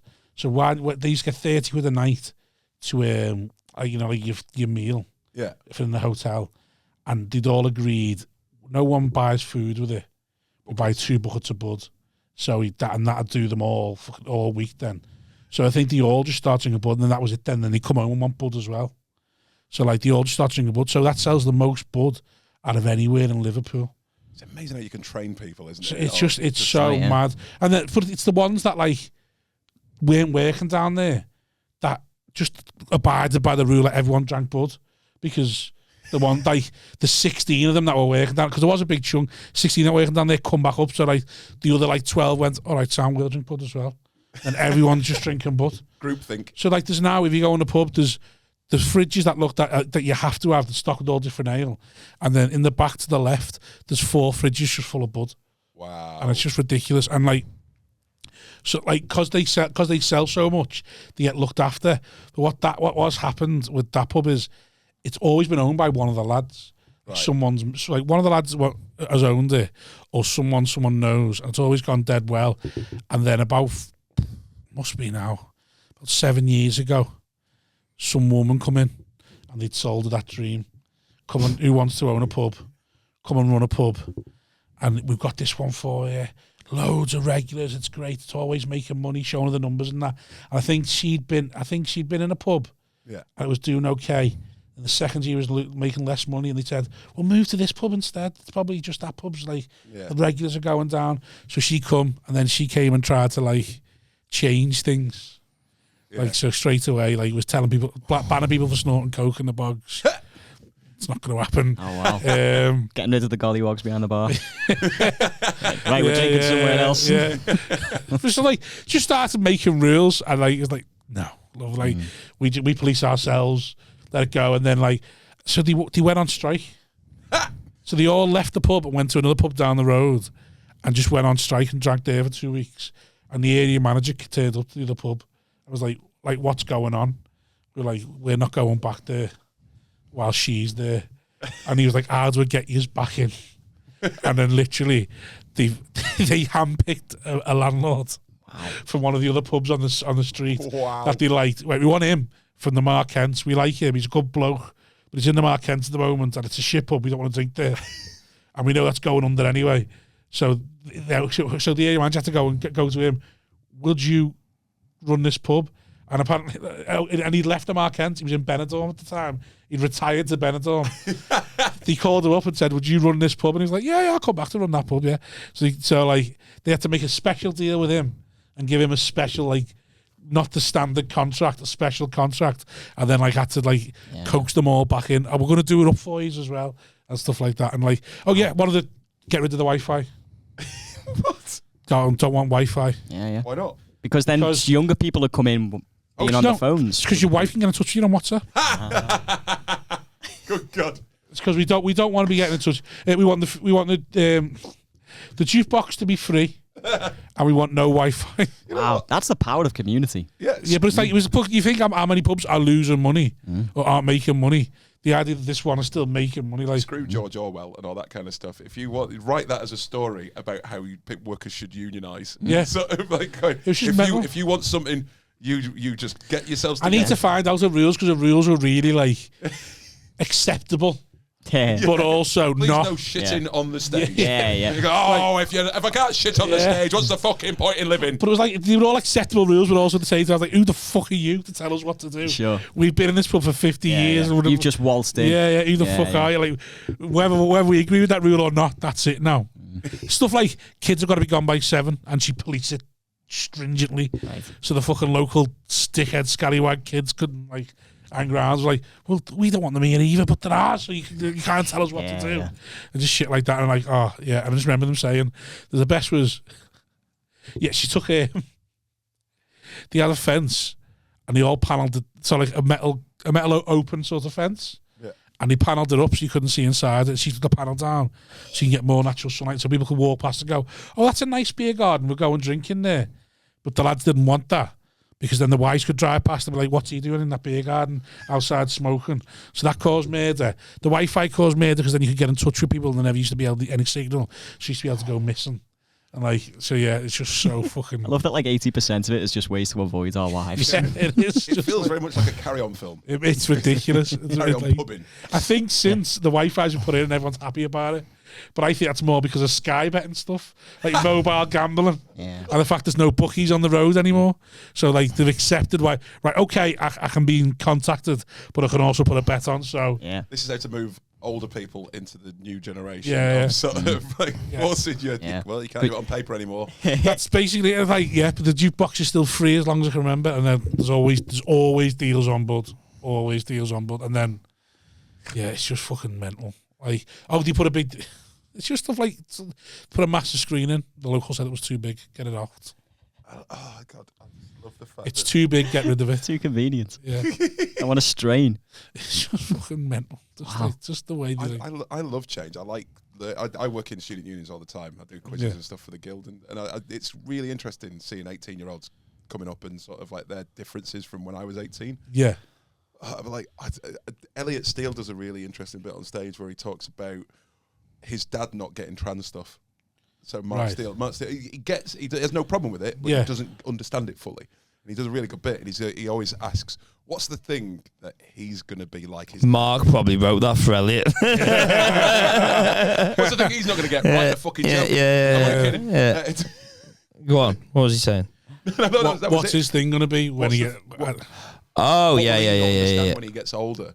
Oh, yeah. It's going to be so weird what we don't get and the things that we don't want to change. Because I'm like going, no, I'm quite fluid. And my dad is so resistant to change. Yeah. To the fact that he lost a toe because he didn't want to give up sugar. Right? He's just like, no, I like sugar. No. Diabetic. Oh, yeah. Not having my toe telling me what to eat. He basically said to the doctors, they said, we're going to have to amputate your toe because he tried to take the dead skin off. I do this as a bit on stage. Yeah. Tried to take the dead skin off his foot. Couldn't see properly, so dug into his little toe. Showed it to mum. They don't live together. Showed it to mum. My mum went, that's gangrenous. You need to go to hospital. I don't need to go to the hospital. Goes to hospital. They say, we're going to have to amputate that. Well, I didn't realise in hospitals, unless you give them permission, they can't do anything. So so he found that out, and he went, "Well, you're not having my toe; it's mine." And I went, "Yeah, but like you could die, right? You could, it could go, you could get sepsis, it could spread, but it's my toe." It's just sort of like they basically filled him full of antibiotics, and it took the fever down, and then he discharged himself. And then a few weeks later, guess what? His toe flared up again, and he had to go in. And it's a horrible story that's completely true. It's so horrible. He went in again. Yeah, but I like the idea of the nurse being there. You fucking arsehole. We could have got this off 2 weeks ago, and you prick. Yeah, and then he's like, no, yeah. My mum kept having to come back from Liverpool to go in with him and everything like that, and she was saying exactly the same. You fucking yeah. And then while he was in the second time, the bone dropped out of his toe and it cleared up. Right, that's how bad it was. His little toe bone dropped out, and it cleared up because it was an open wound. So it dropped out of the toe, and then it just became a dead bit of skin. So the gangrenous kind of stuff just went away because he pumped it fluid, and he went cured. And so he won. He sort of won. So that's the important never thing. Change. Yeah, never change. That's it. Everything will work out in the end. Walks with a limp, but never mind. My uncle had diabetes. He was going to, wasn't he? He was going to anyway. Either didn't know or didn't tell us. Got his toe chewed off by a dog. By he had like his dog had a litter, and they kept him run to the litter, which was quite bad. But fine. But you can imagine what the dog was like. Yeah. One time he was pissed, asleep on the couch, open wound or whatever. The dog was licking it. Dog went too far, chewed his toe off. And just lost his toe because was he annoyed? They didn't wake up. Was he like didn't feel his feet? So well, I don't have to feed the dog now. So the only reason he knew about it is because his wife got in and was like, "Why is the blood all over the couch?" And then looked and his toe was missing. Fucking and then he had to go to hospital and all that. Then and that's how we found out he was diabetic. It's always med in it. It's always med. I don't know if that's how he found out he was diabetic as well, or whether he knew and hadn't told us or what. Us men were just. Why is it always men that have these little fucking stubborn things? Like our pens just get chewed off before we admit that we need help. Yeah. I think it's fine. I'm all right. We're just exhausted, aren't we? Yeah. We're too tired now. We just can't be arsed dealing with having to go to the hospital.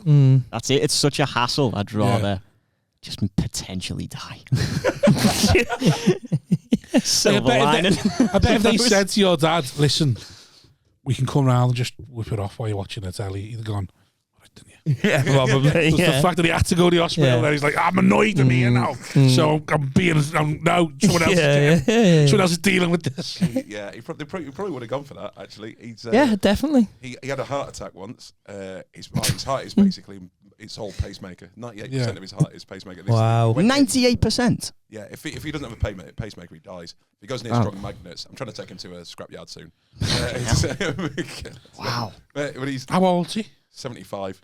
Good, not bad innings. Well, he used to be a boxer and a wrestler, so he's quite fit. He's well, that was what they said. They said when he first had his first heart attack, they said if it wasn't for the fact your heart was so well trained, you'd be dead because again it was like two chambers pumping and the rest, and then it was doing the work for the other two chambers. Why is it so bad? Considering he trains so well, what has he just abused himself since he's downhills after that? It was just as soon as he stopped training, it was like smoking and drinking. It's like Neil Ruddock just ballooned like, right, this one's gone now. I met him. He's massive.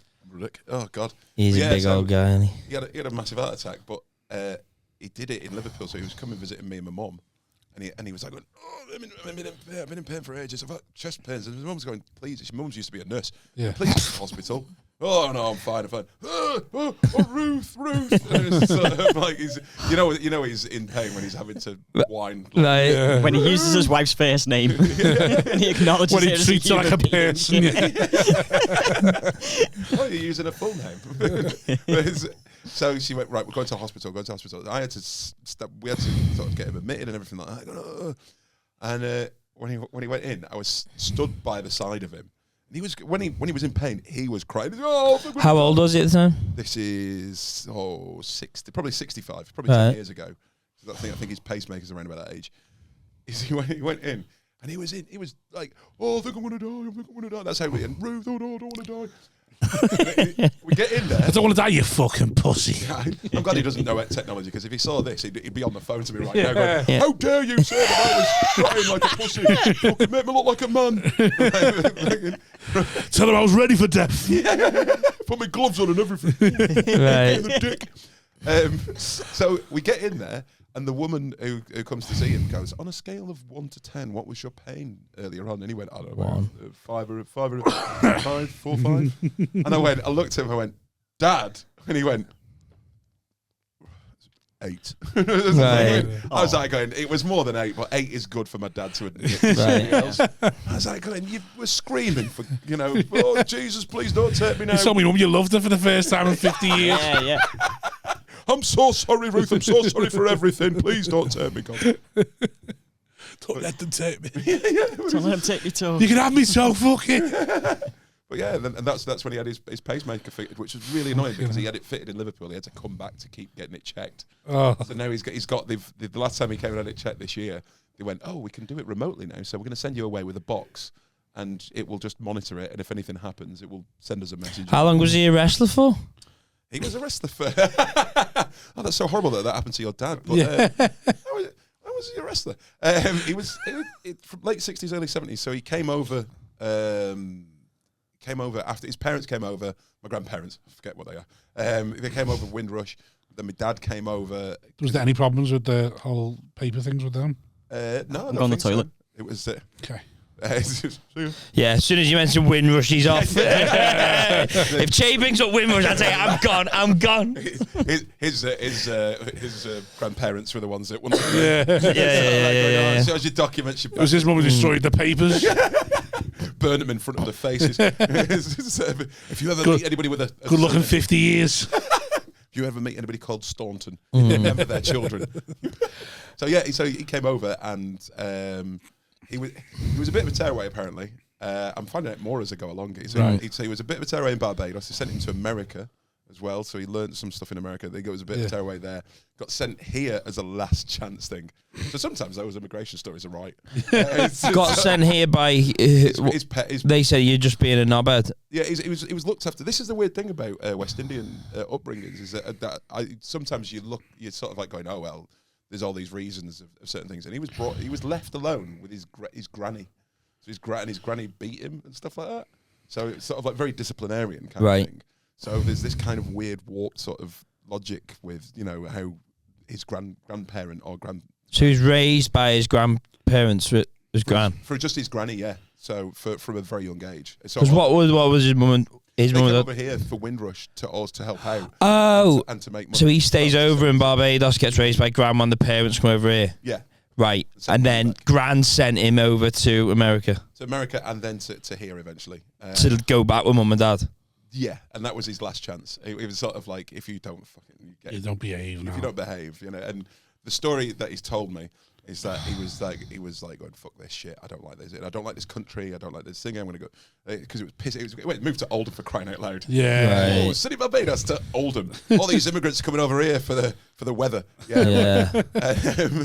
He's come to Oldham. It's pissing it down. It's cold all the time. Everyone's probably racist at the time. It's just being a horrible time. Yeah, and he's just going, you know what? I've learnt the errors of my way. I'm never doing this again. Sod this. And then he went to Bellevue, the racetrack, the dog track. Oh yeah. Yeah. And he said he was on a roller coaster, and he was at the top of that roller coaster, and it was blowing a gale and windy, and he said, I'm going back home. I'm going to set my ship right. I'm going to dig in. And then he got took aside to a wrestling match, and he went, what the hell? And he was just like, my dad was working, I think he was working on doors as well at the time. He was quite beefy. And he saw these guys wrestling, and he went, you're a pretty big bloke. Would you like to start wrestling? He went, yeah. And on his first match, he earned more in a match than he did in a full week working. So he just went, yeah, I'm doing this. Yeah, but so he saw it, and then within a week he was wrestling. No. He sort of like he earned more in a day than he did in a week doing whatever he was doing. So, but like he started wrestling quite fast. He did training. He got trained by people. Right. So I'd probably need to get the dates off him. I was trying to find posters. Yeah. Had he never seen wrestling? No. So he just walked in, and he's a fighter, my dad. So he could do boxing and stuff like that. His dad. When you say wrestling, you mean like you talking about like real? Yeah. Not Greco-Roman. So So like, he didn't have just Guildhall wrestling that. So he's gone, what the fuck's this? Yeah. Oh, I'll do this. Yeah. And then that was it. Yeah. It was just, did he know what they were doing was fake or like whatever? How dare you? No, did he think they were actually going bang and smashing each other through? Yeah, predetermined. Yeah, I don't think so. Because back in those days, it was proper kayfabe, which is it's the everything is protected and you act like it's real. Yeah. So in the 70s, it's if you watch some of the old stuff, it is so different from. Well, no, it's not. Some of it is different because my dad told me stories, and you can sort of see it in old clips where the crowd get absolutely batshit. Because at that time they think it's real, all genuine. I mean, I work with wrestlers and do wrestling and ring announcing, so it is. I've done wrestling training. I've hurt myself so many times. It is brutal. Yeah. People walk away from it battered and destroyed after they finish their careers, but it is predetermined. And my dad didn't know about this kind of stuff. He's just going in there fucking leveling people, probably. Yeah. We got no courtesy, all the punches. So, but because I didn't know, he said once he was on his way to the ring, and he said this old woman, he said bitch, this old bitch, so she took her hairpin out, so like proper hairpin, and just jabbed it right up his ass. And he's like, yeah, but he can't, he's gonna. Wow. Like, and the other thing he said. He was part of a tag team called the Black Aces. This is what I'm trying to. If anybody knows anything about history of British wrestling, if they can find anything on that, I'd be grateful. But the Black Aces, and it was him and his mate was from Trinidad or something like that. And they had to pretend that they couldn't really speak English. And so and I was like, oh, right, so they're every racist, and you were the bad guys, and they were, oh no, we were the faces. Everybody loved us, and I was like, oh, that blew my mind. But then we were wrestling against people who were coming out in pith helmets and pretending that they were, hunting these savages. Oh God! You can't have wrestling without a little bit of its time, wasn't it? Of its time. At least the expectation was on the audience to find your dad's tag team, the Good Guys. Yeah, you know what I mean. I thought it was amazing. Yeah. And if you've ever watched WWE in the last 20 odd years, some of that stuff's still carried over. Did you ever see Papa Shango? Yeah. Yeah, there was a voodoo priest. Yeah. Brendan Burns used to do Brendan Burns and Colt Cabana used to do this brilliant thing in Edinburgh, which is Colt Cabana and Brendan Burns talk about shit wrestling, and it's just them showing clips of really weird shit, like dwarfs wrestling, little people wrestling. So, have you ever wrestled? I did the training, but I've never got in a match. I would love to do a match before my dad dies, so I've got about 6 months. Why have you not done it, you shithouse? Because every time I did it, I did the training, and I'm old as well. Every time I did the training, I would do something stupid. Like the first time I ever did training, I took a suplex, I think, and I ended up falling on my arse. I fell wrong, and my coccyx. I did sports science as a degree. My coccyx was bruised for the best part of 3 years. I couldn't sit down on a chair properly. And then one day it just sort of went boop. Great. And I was like, oh great. That's a sore one. That second time I did training in Manchester with a guy called Sam Bailey, and it was great. And a load of wrestlers decided to get together. So do you remember Kevin Dewsbury? Yeah. Do you remember Kevin? Like he's gone. Yeah. Rest in peace. Still knocking about. So Dewsbury was in that ring, and a few other comedians, because comedians for some reason love wrestling. And we'd done all the training. You're never not watching it. Sorry, I just made a joke in my head then, just saying that you're never not watching it, are you? Sorry, just funny in my head. I was saying that's about it. Go on. So well worth interrupting that, Simon. Thank you. Go on. So keep your jokes in your head. We've had big. That's a funny idea for you specifically. But I love wrestling. Yeah. Just makes me laugh. It was going to be a fat joke. No. I'm trying to find a fat joke. It just makes me laugh. You've been a fan of wrestling. Go on. I like how it's tickled you so much. Yeah. I just love to watch him at a wrestling match. Front row. That sounds like a challenge. Chris Brooker wouldn't let us, he said. Patron. Yeah, we asked, he wouldn't let us. Oh, no. I wanted to wrestle Simon, he said no. Well, he's got a point. Yeah. It's just, it does take a lot of training just to get the basics down. You've got to learn to take a bump. So and that just learning to fall. And again, that's another thing. Well, that's the second one when I was fighting Dewsbury. So we all learned how to do everything. And then they said, "Would you want to do some more how to roll and all this kind of stuff, or do you want to do clotheslines?" And we all went, "Clotheslines, of course." Yeah. So we all learned how to take a clothesline, and I kept getting paired up against Dewsbury, and he's so much smaller than me, and I went, "Just twat me, just absolutely twat me. It doesn't matter. I don't feel pain. I'm emotionally scarred. So just hit me, and I'll just it won't hurt me, so it'll be fine." And I mistimed it completely, and he hit me, and it wasn't painful, but instead of landing, you've got to land flat, disperse your weight, and I didn't. I landed on my elbow, and I just said this, boop, and I went, oh my God, and I went, I think I've hurt myself, and I basically dislocated my clavicle, and I had to drive back from Manchester with one hand, so like doing that with the before the automatic as well, yeah, so that was a pain in the ass.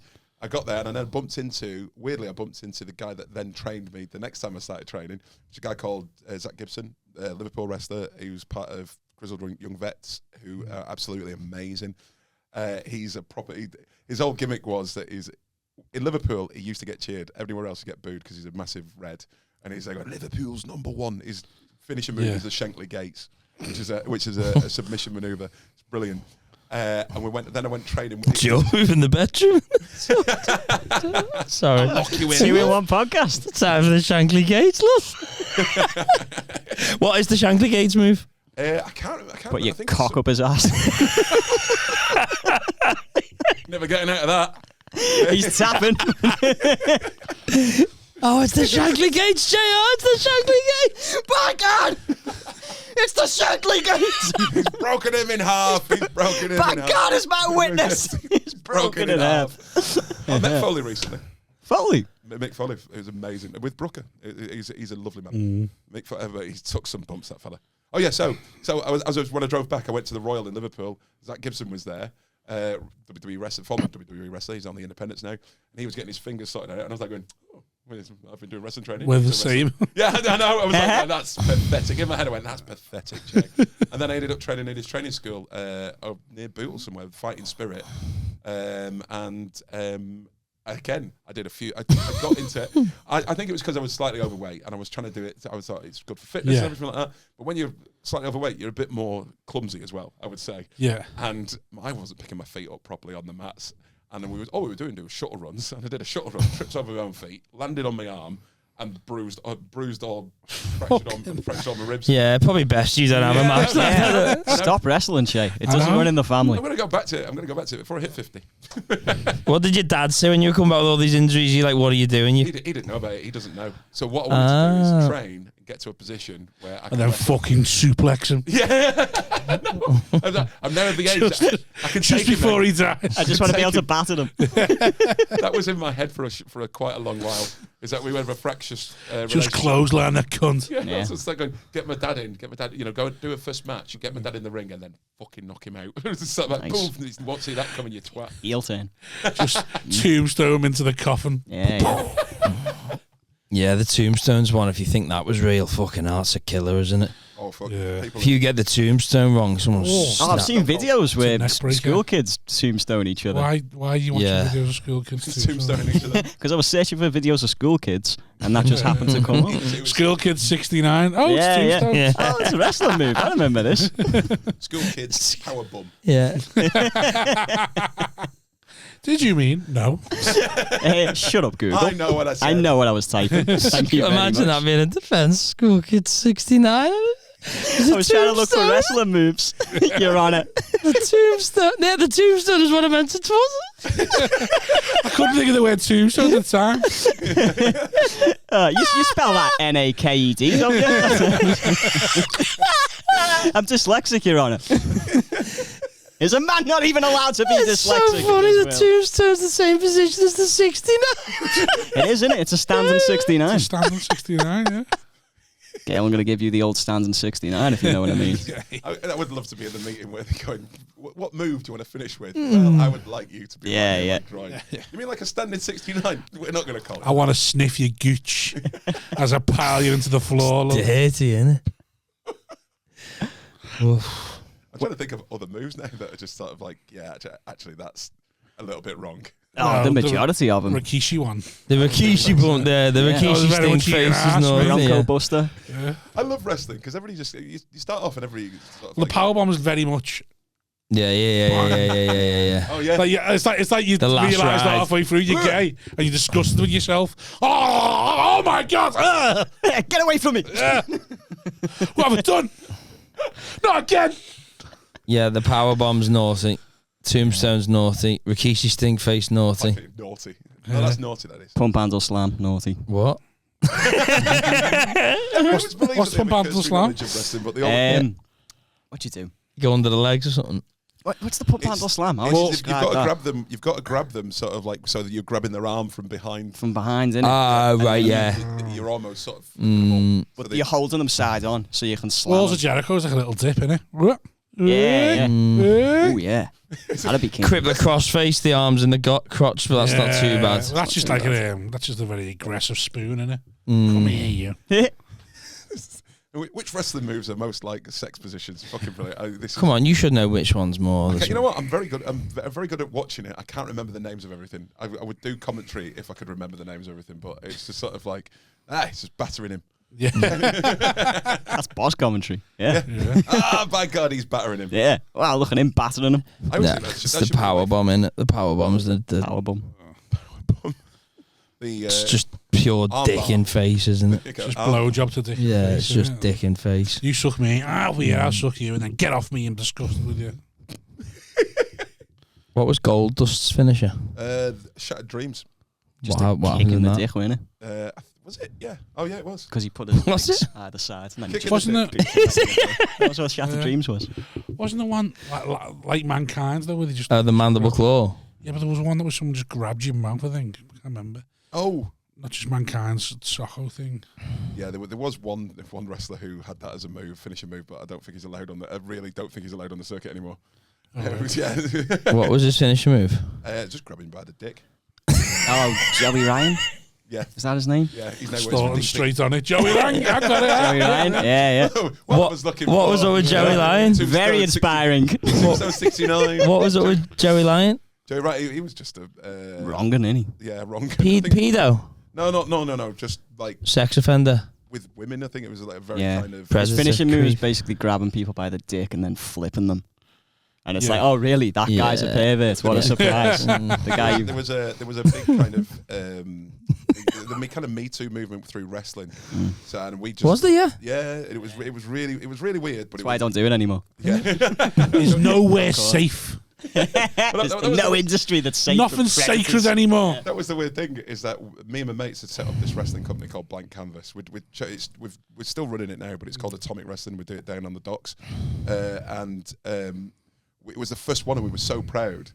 And then this whole movement came out, and it was sort of like, oh my God, one of our headliners, sort of like these people, this person. Shit. And it was sort of, it was such a kind of everyone I love being in both worlds. Which is worse? Well, that was the thing, is that happened in wrestling, and then I went, well, at least I've got comedy to go. Oh my God! Oh my God! Which one did you know more wrongins in? I reckon wrestling. Probably comedy. Oh really? Really? Yeah. Edinburgh's a horrible place sometimes. It's the fact that some of it is open secrets as well. When people like the Russell, are we allowed to talk about this? I couldn't give a fuck. Oh, yeah. Just say allegedly first. Allegedly, Russell Brand is a person. Is that how you do it? But like when that what we do is just, as we tell us all, we just throw random allegedlys in. Allegedly. Never even know if we're taking them the right place or not. We just Elliot Steele told us to do it, and then we've started doing it ever since. Just say allegedly every now and Elliot again. Steele, the alleged nonce. Yeah, allegedly, yeah. Alleged Elliot Steele. Opening for Bisbing, isn't he, little rat? Yeah, he is allegedly. Got a blue belt as well. Yeah, I saw that. That's like just one off from a white belt, pussy. Yeah, and he got it because he probably. I said to him on the internet, he got it because he was doing the Bisbane thing. They thought, give him a blue belt because he's actually opening for Bisbane. Give him a bit more of an air of legitimacy. It's literally one up from a white belt. Is it? Yeah. It was yellow next. Or was that? Oh, that's judo. That's karate, innit? Oh, yeah. But yeah, it's blue belt's like, you've been a year. Have a blue right? belt. Yeah. Come on, yeah. There's a tenner expenses. Yeah. Here's your hot dog. Yeah, it's like going from like Sundays to Wednesdays. Still doing for fuck all, but at least now you're on with the headliner. Yeah. Now I'm opening the Gong Show. Yeah. First on. Yeah, so wrongins. Yeah. Speaking of Elliot. Yeah. He's a lovely lad. We love Elliot Steele. He's one of my He's favourites. got over 50k followers, so keep him on board now. Oh, shit. Right, okay, Keep him on side. Yeah. Get him to open. I'm talking into his phone. Well, yeah, the Russell Brand thing. Were you all on Facebook for that? Where everybody was there going, "Who do you think it is?" And we were all guessing. Yeah. Oh, we all knew it was us. We knew it was us, man. There was the who else is going to go down. Was it. That was the favourite part of it. Who else is going to go down with him? Sure. And we're all. And then I had I don't know what's called them, normal people who are in comedy. Civilians. Like, who do you think it is? Yeah, and I was yeah. Well, I'll tell you who I think it is. But and I'll tell you who people have said it is. And I've been telling people for years Russell Brand's a wrong. yeah, but there's loads. But then, like, all my mates who like him, or well, female mates who like him, I was like, well. Yeah, well. I'm like, you are the ones who should be asked. They're like, well. And you're like, Normal people are just way worse than people in industry, I reckon. I think there's so many normal people that are horrific. Oh yeah, that's That the venom in some normal people in normal jobs is beyond what anyone in the industry. They're exposed to that, but there's some people that are like way worse than Russell Brand that are working in B&Q. If only they had the platform. Yeah. There's some absolute savages that are cutting hair. If only they were as good as something as we are. Yeah. Yeah, they've not got that outlet, have they? Like comedy or... only there was an audience. Just a couple of birds from the local village that go, he's a fucking twat, I hate him, and that's it. What are you going to do? Stop him cutting hair? You know, just leave him to it. He's just a dickhead, isn't he? Yeah. Cuts hair well. Don't care about his views. His fades are sick. You don't care about his fashion. Go on, what were you saying about wrestling? Are the worst? Yeah, have they all been rooted out? Or is it like comedy where they're still working in the industry but just no one's... Well, I can't. I'll never know. You never know until, you're working with somebody and then all of a sudden you just go, oh, Christ, that person, The thing is, it's like serial killers. God, this got dark. It's like serial killers. It's like, he's such a lovely chap. Yeah. That was the thing where, well, serial killers tend to keep themselves to themselves, so you're always going to like them, aren't you? Yeah, and the same thing is that if somebody is a predator or whatever, they know how to cover themselves up. Or that was the weird thing. That was not the weird thing about Russell Brand. Is it's like, but he was doing it in plain sight. It's sort of because that's another way you can do it. Saville's the goat, though, isn't he? It's like, no one's beating him when it comes to doing it in plain sight. We should do a leaderboard. This feels like it should be like Sky Sports. And every name's got allegedly in brackets next to it. Yeah, allegedly. No, we can take allegedly off Savile now, I think. Sorry. Whether he's the goat, though, whether he's the goat. I think the jury's still out. Depends what you've got what sex offenders. Did you watch the Savile thing?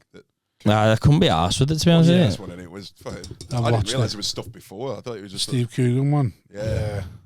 That's dark. He just had it from the day one, wasn't he? In hospitals as well. I didn't know he was dead people. I didn't know he was mates with so many of the wrong uns as well. Like I didn't realise he had like a little support network. What do you think about him doing it to the dead people? Do you think that's okay, or is that not okay? I think it's a bit more excusable than doing it to the living. Yeah. But, it's still like, oh, mate, come on, can't you just It's have a more lunch? excusable. Yeah, the dead. Would you let somebody touch you when you were dead?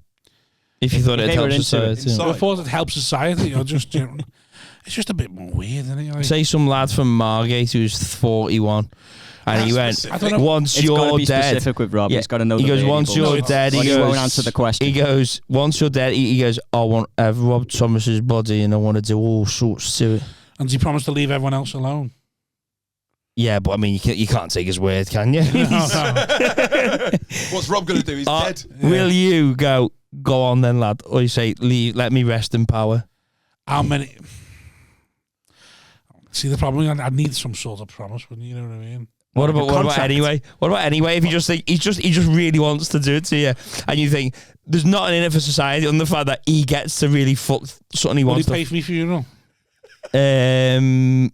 No, but he will be there if you want him to. He'll read the eulogy. What an arsehole this guy is. No, I need something back. This guy's a real. Feels very one way. This no.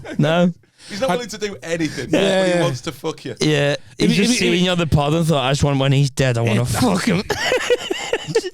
If he lets you, if he pays for the funeral and gives me the funeral, whatever, but when he bails to do the funeral, he just goes, yeah, I'll sort all that out. Every year. I'll give you the body back in 2 days. Yeah. Do whatever you want. I'll pay for it then.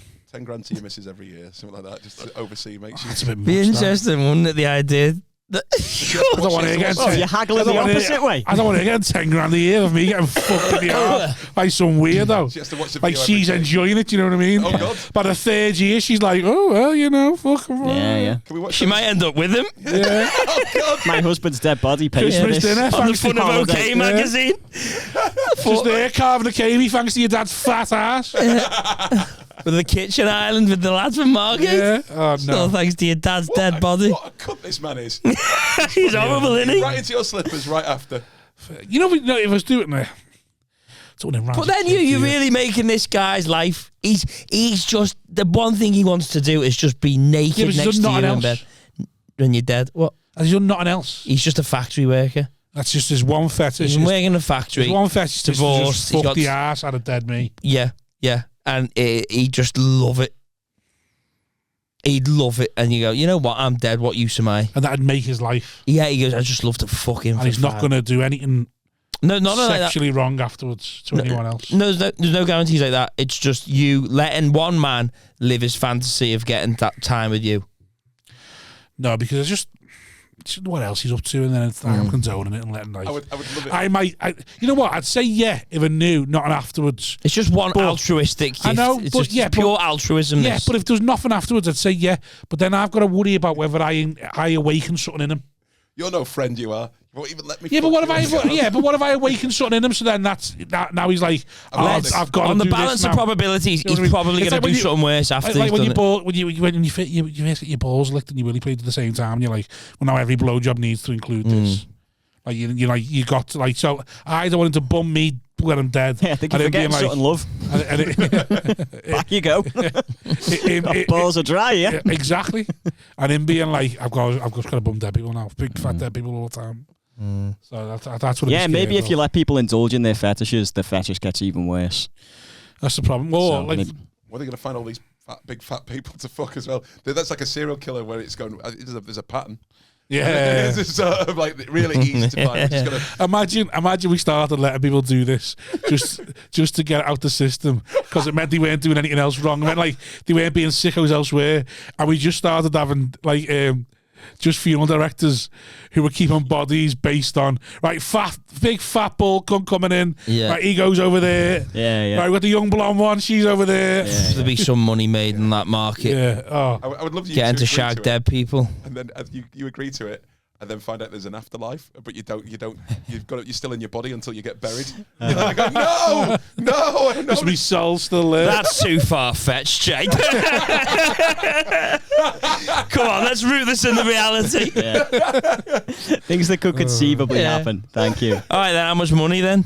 Fucking Well, How much money would you want? I feel like this is gearing up for when he dies, and you're No, just content. no, like when just you're at his content. funeral, and you're like Yeah. going 3 houses. 3 hours. 3 houses, Jesus. Why not? Yeah, because I think if I buy 2, and then he buys 3, and then I leave 5 houses to my kid, he's pretty much set for life. Then you can sort of like take that and then grow it, and then the family's set. Then like the start of something bigger.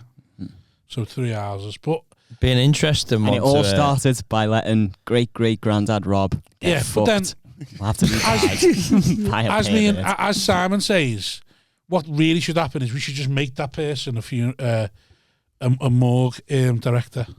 So he can fuck what he wants when he wants. Yeah, but he'll stop. Because as soon as you're getting paid for something, you don't enjoy it anymore. It becomes work. Yeah, it's just as soon as it becomes work, you're like, ugh. What? Isn't it true gotta that they go don't in let now. blokes work in morgues for that reason, though? That we touch dead people. Isn't that the reason why you do not let blokes work in morgues? Because there's a higher chance of them fucking the dead bodies. Men work in morgues, don't they? Really? I don't know. I'm sure I've read somewhere that they don't let men work in morgues for that very reason. Oh, there's That's another why- one of that's your what put weird me off Google anyway. searches again. I think you're thinking of nurseries, mate. Yeah, maybe. Tombstone 69 threw up a lot of stuff. Yeah. Tombstone 69, dead fat body. There's no space left on the search bar. I've typed in that many horrible words to see what comes up. Necrophilia, interesting one. Would you let? Because what harm are you doing? What about okay then? You're not dead, but you're like you're sort of not. Say you've had a stroke, but you're there, but you're not really there. Would you let someone come in and give you a wank? But yeah. What do you mean? Like someone who wants to give me one? Yeah, but someone who's getting off on it. Like they're wanking themselves off at the same time they're wanking you off. Do I have a choice who gets to do it? Oh, no. It's got to be whoever's into it. Like the porter. Just Like a porter just really wants to, like, Yeah. just like the idea of a vulnerable old man who shot himself going to give him a wank. Conscious of this? Yeah, you're there, but you've had a stroke, so you can't really move anything. Right. And you're old and you're dying anyway, and you're like, but you know is what's it a going woman? on. No. Oh. It's never a woman, is it? no. It's a fun in that? sexy. Well, there can be. It's an old woman, a very haggard old woman with really calloused hands. No teeth. As long as it was a woman, I think. Yeah, I think I'd do it. The ultimate bloke's answer. Yeah, as long as it was a woman. Jesus Christ. Or really, Would you really. sleep with a woman who had a fetish for black guys? Probably have done. It's probably that's all of my dating. Be ignorant to it. Oh, no. Oh, I feel betrayed now. But, what a shame. Coming back to the well. I think that might have actually happened, but they're never going to say it. Are you familiar with the term munging? What? No. Or munging, I believe, is a thing. Do you know munging? Yeah, absolutely. Searched for it last night. No, I don't know how true this is, or it might even be the wrong term. But where there'd be dead people, freshly sort of dead people. You do love a good dead sex. And well, it was just to get onto this to end the pod. In like, I think it was big in the 80s or something, where you would put your mouth around the vagina of the dead woman, and somebody would 2 foot of the stomach, and all the leftover fluid would go into your mouth. It's the fact that somebody had to sort of figure this out. You need 2 years, yeah. Yeah, 2 year. Someone's got a 2 foot. Your turn this turn, my turn next one. Like what? I'm fine, mate. No, we both said we were going to do it. Yeah, I think that's the thing. Should we Google it or just stay with that? No, we don't Google things. I don't know if I'm ruining somebody's set, but I saw an open mic do a thing about urban frubing. You heard about that? No. Sounds like shit freezing and then freeze the shit and then no. It is urban frubing, right? It's so you ever heard of it? No, but I know what a frube is. Yeah, right. So I know what is the consistency of yogurt. Yeah, right. Yeah. So I can imagine it's going to. So it's to do with dogging, and it's a sort of like I think it's to do with dogging, but like you've a used condom, basically, and then I think it's a dominatrix thing, but like this guy basically told this open spot, next time I see one of those, I'm going to make you drink that. So it's sort of get a used condom, and then you drink all the jizz inside of it. Oh yeah. Oh yeah, now you say. Right, so is that your own jizz? For that? Yeah. Is that your own jizz? No, it could be anybody's. Could be anyone's. Just where'd you find them? Dogging. That's what you said. Yeah, there'll be discarded condoms like in the bushes. That's hard though. There's not many, is there? Johnny's knocking around. You want to bet? If you know the places, you know the places. Real gangsters just Simon's strict raw policy. Yeah. That's what he's having trouble with. Dogs. We raw dogs. Yeah. Come on, that's so 90s Johnny's, isn't it now? I like my yogurt from the pot. Yeah. You can cure AIDS now. Come on. Yeah. That's none of this silly business. Come on. That's some people in some. There's that video of that guy going around that festival, wasn't it, where he's putting the cup in the urinal. You've seen that? Oh Jesus Christ! Oh, and then just drinking it. Yeah. He's got a dog collar on. He's like topless. He's like I think it's this Mardi. I think it's a gay festival, and then he puts this little plastic thing in the urinal, just sort of hanging around these things, and then he's watching people pissing it, and then he just goes, "No, fucking animal." Yeah, no. I do love the fact that it's the origin story that I like. So like, how do you find out that that's the thing that you like? And it's just like, then it's like he's got what's the most degrading thing I can do to myself. This is what I mean about normal people being venomous. That level of self-loathing. Like you're working with someone to wrestle, drinks piss from and it progresses from there. Yeah. Drinking piss at festivals. That's the future of every wrestler. But there's some wrestlers. Yeah. The amount of madness that goes on in the world that no one knows about is just. I think we're the sane people, aren't we? We get most people that don't do anything. Yeah. The catharsis of going on stage. Yeah. We're sort of feeding our mental illness. So it doesn't So it doesn't grow. Whereas these people who are shunning it eventually breaks out in a horrible way. Been pumped up. Yeah. We just let it out again. It's phenomenal. And that's how we figure out comedy. That's how comedy is. We need these people. We need these people that are willing to push the envelope. So that we can go, at least I'm not that guy. You know. Yeah, and you go, I'll suck the jizz out of the used Johnny in the sand dunes. And you go, we need you. We need that guy. Crack on.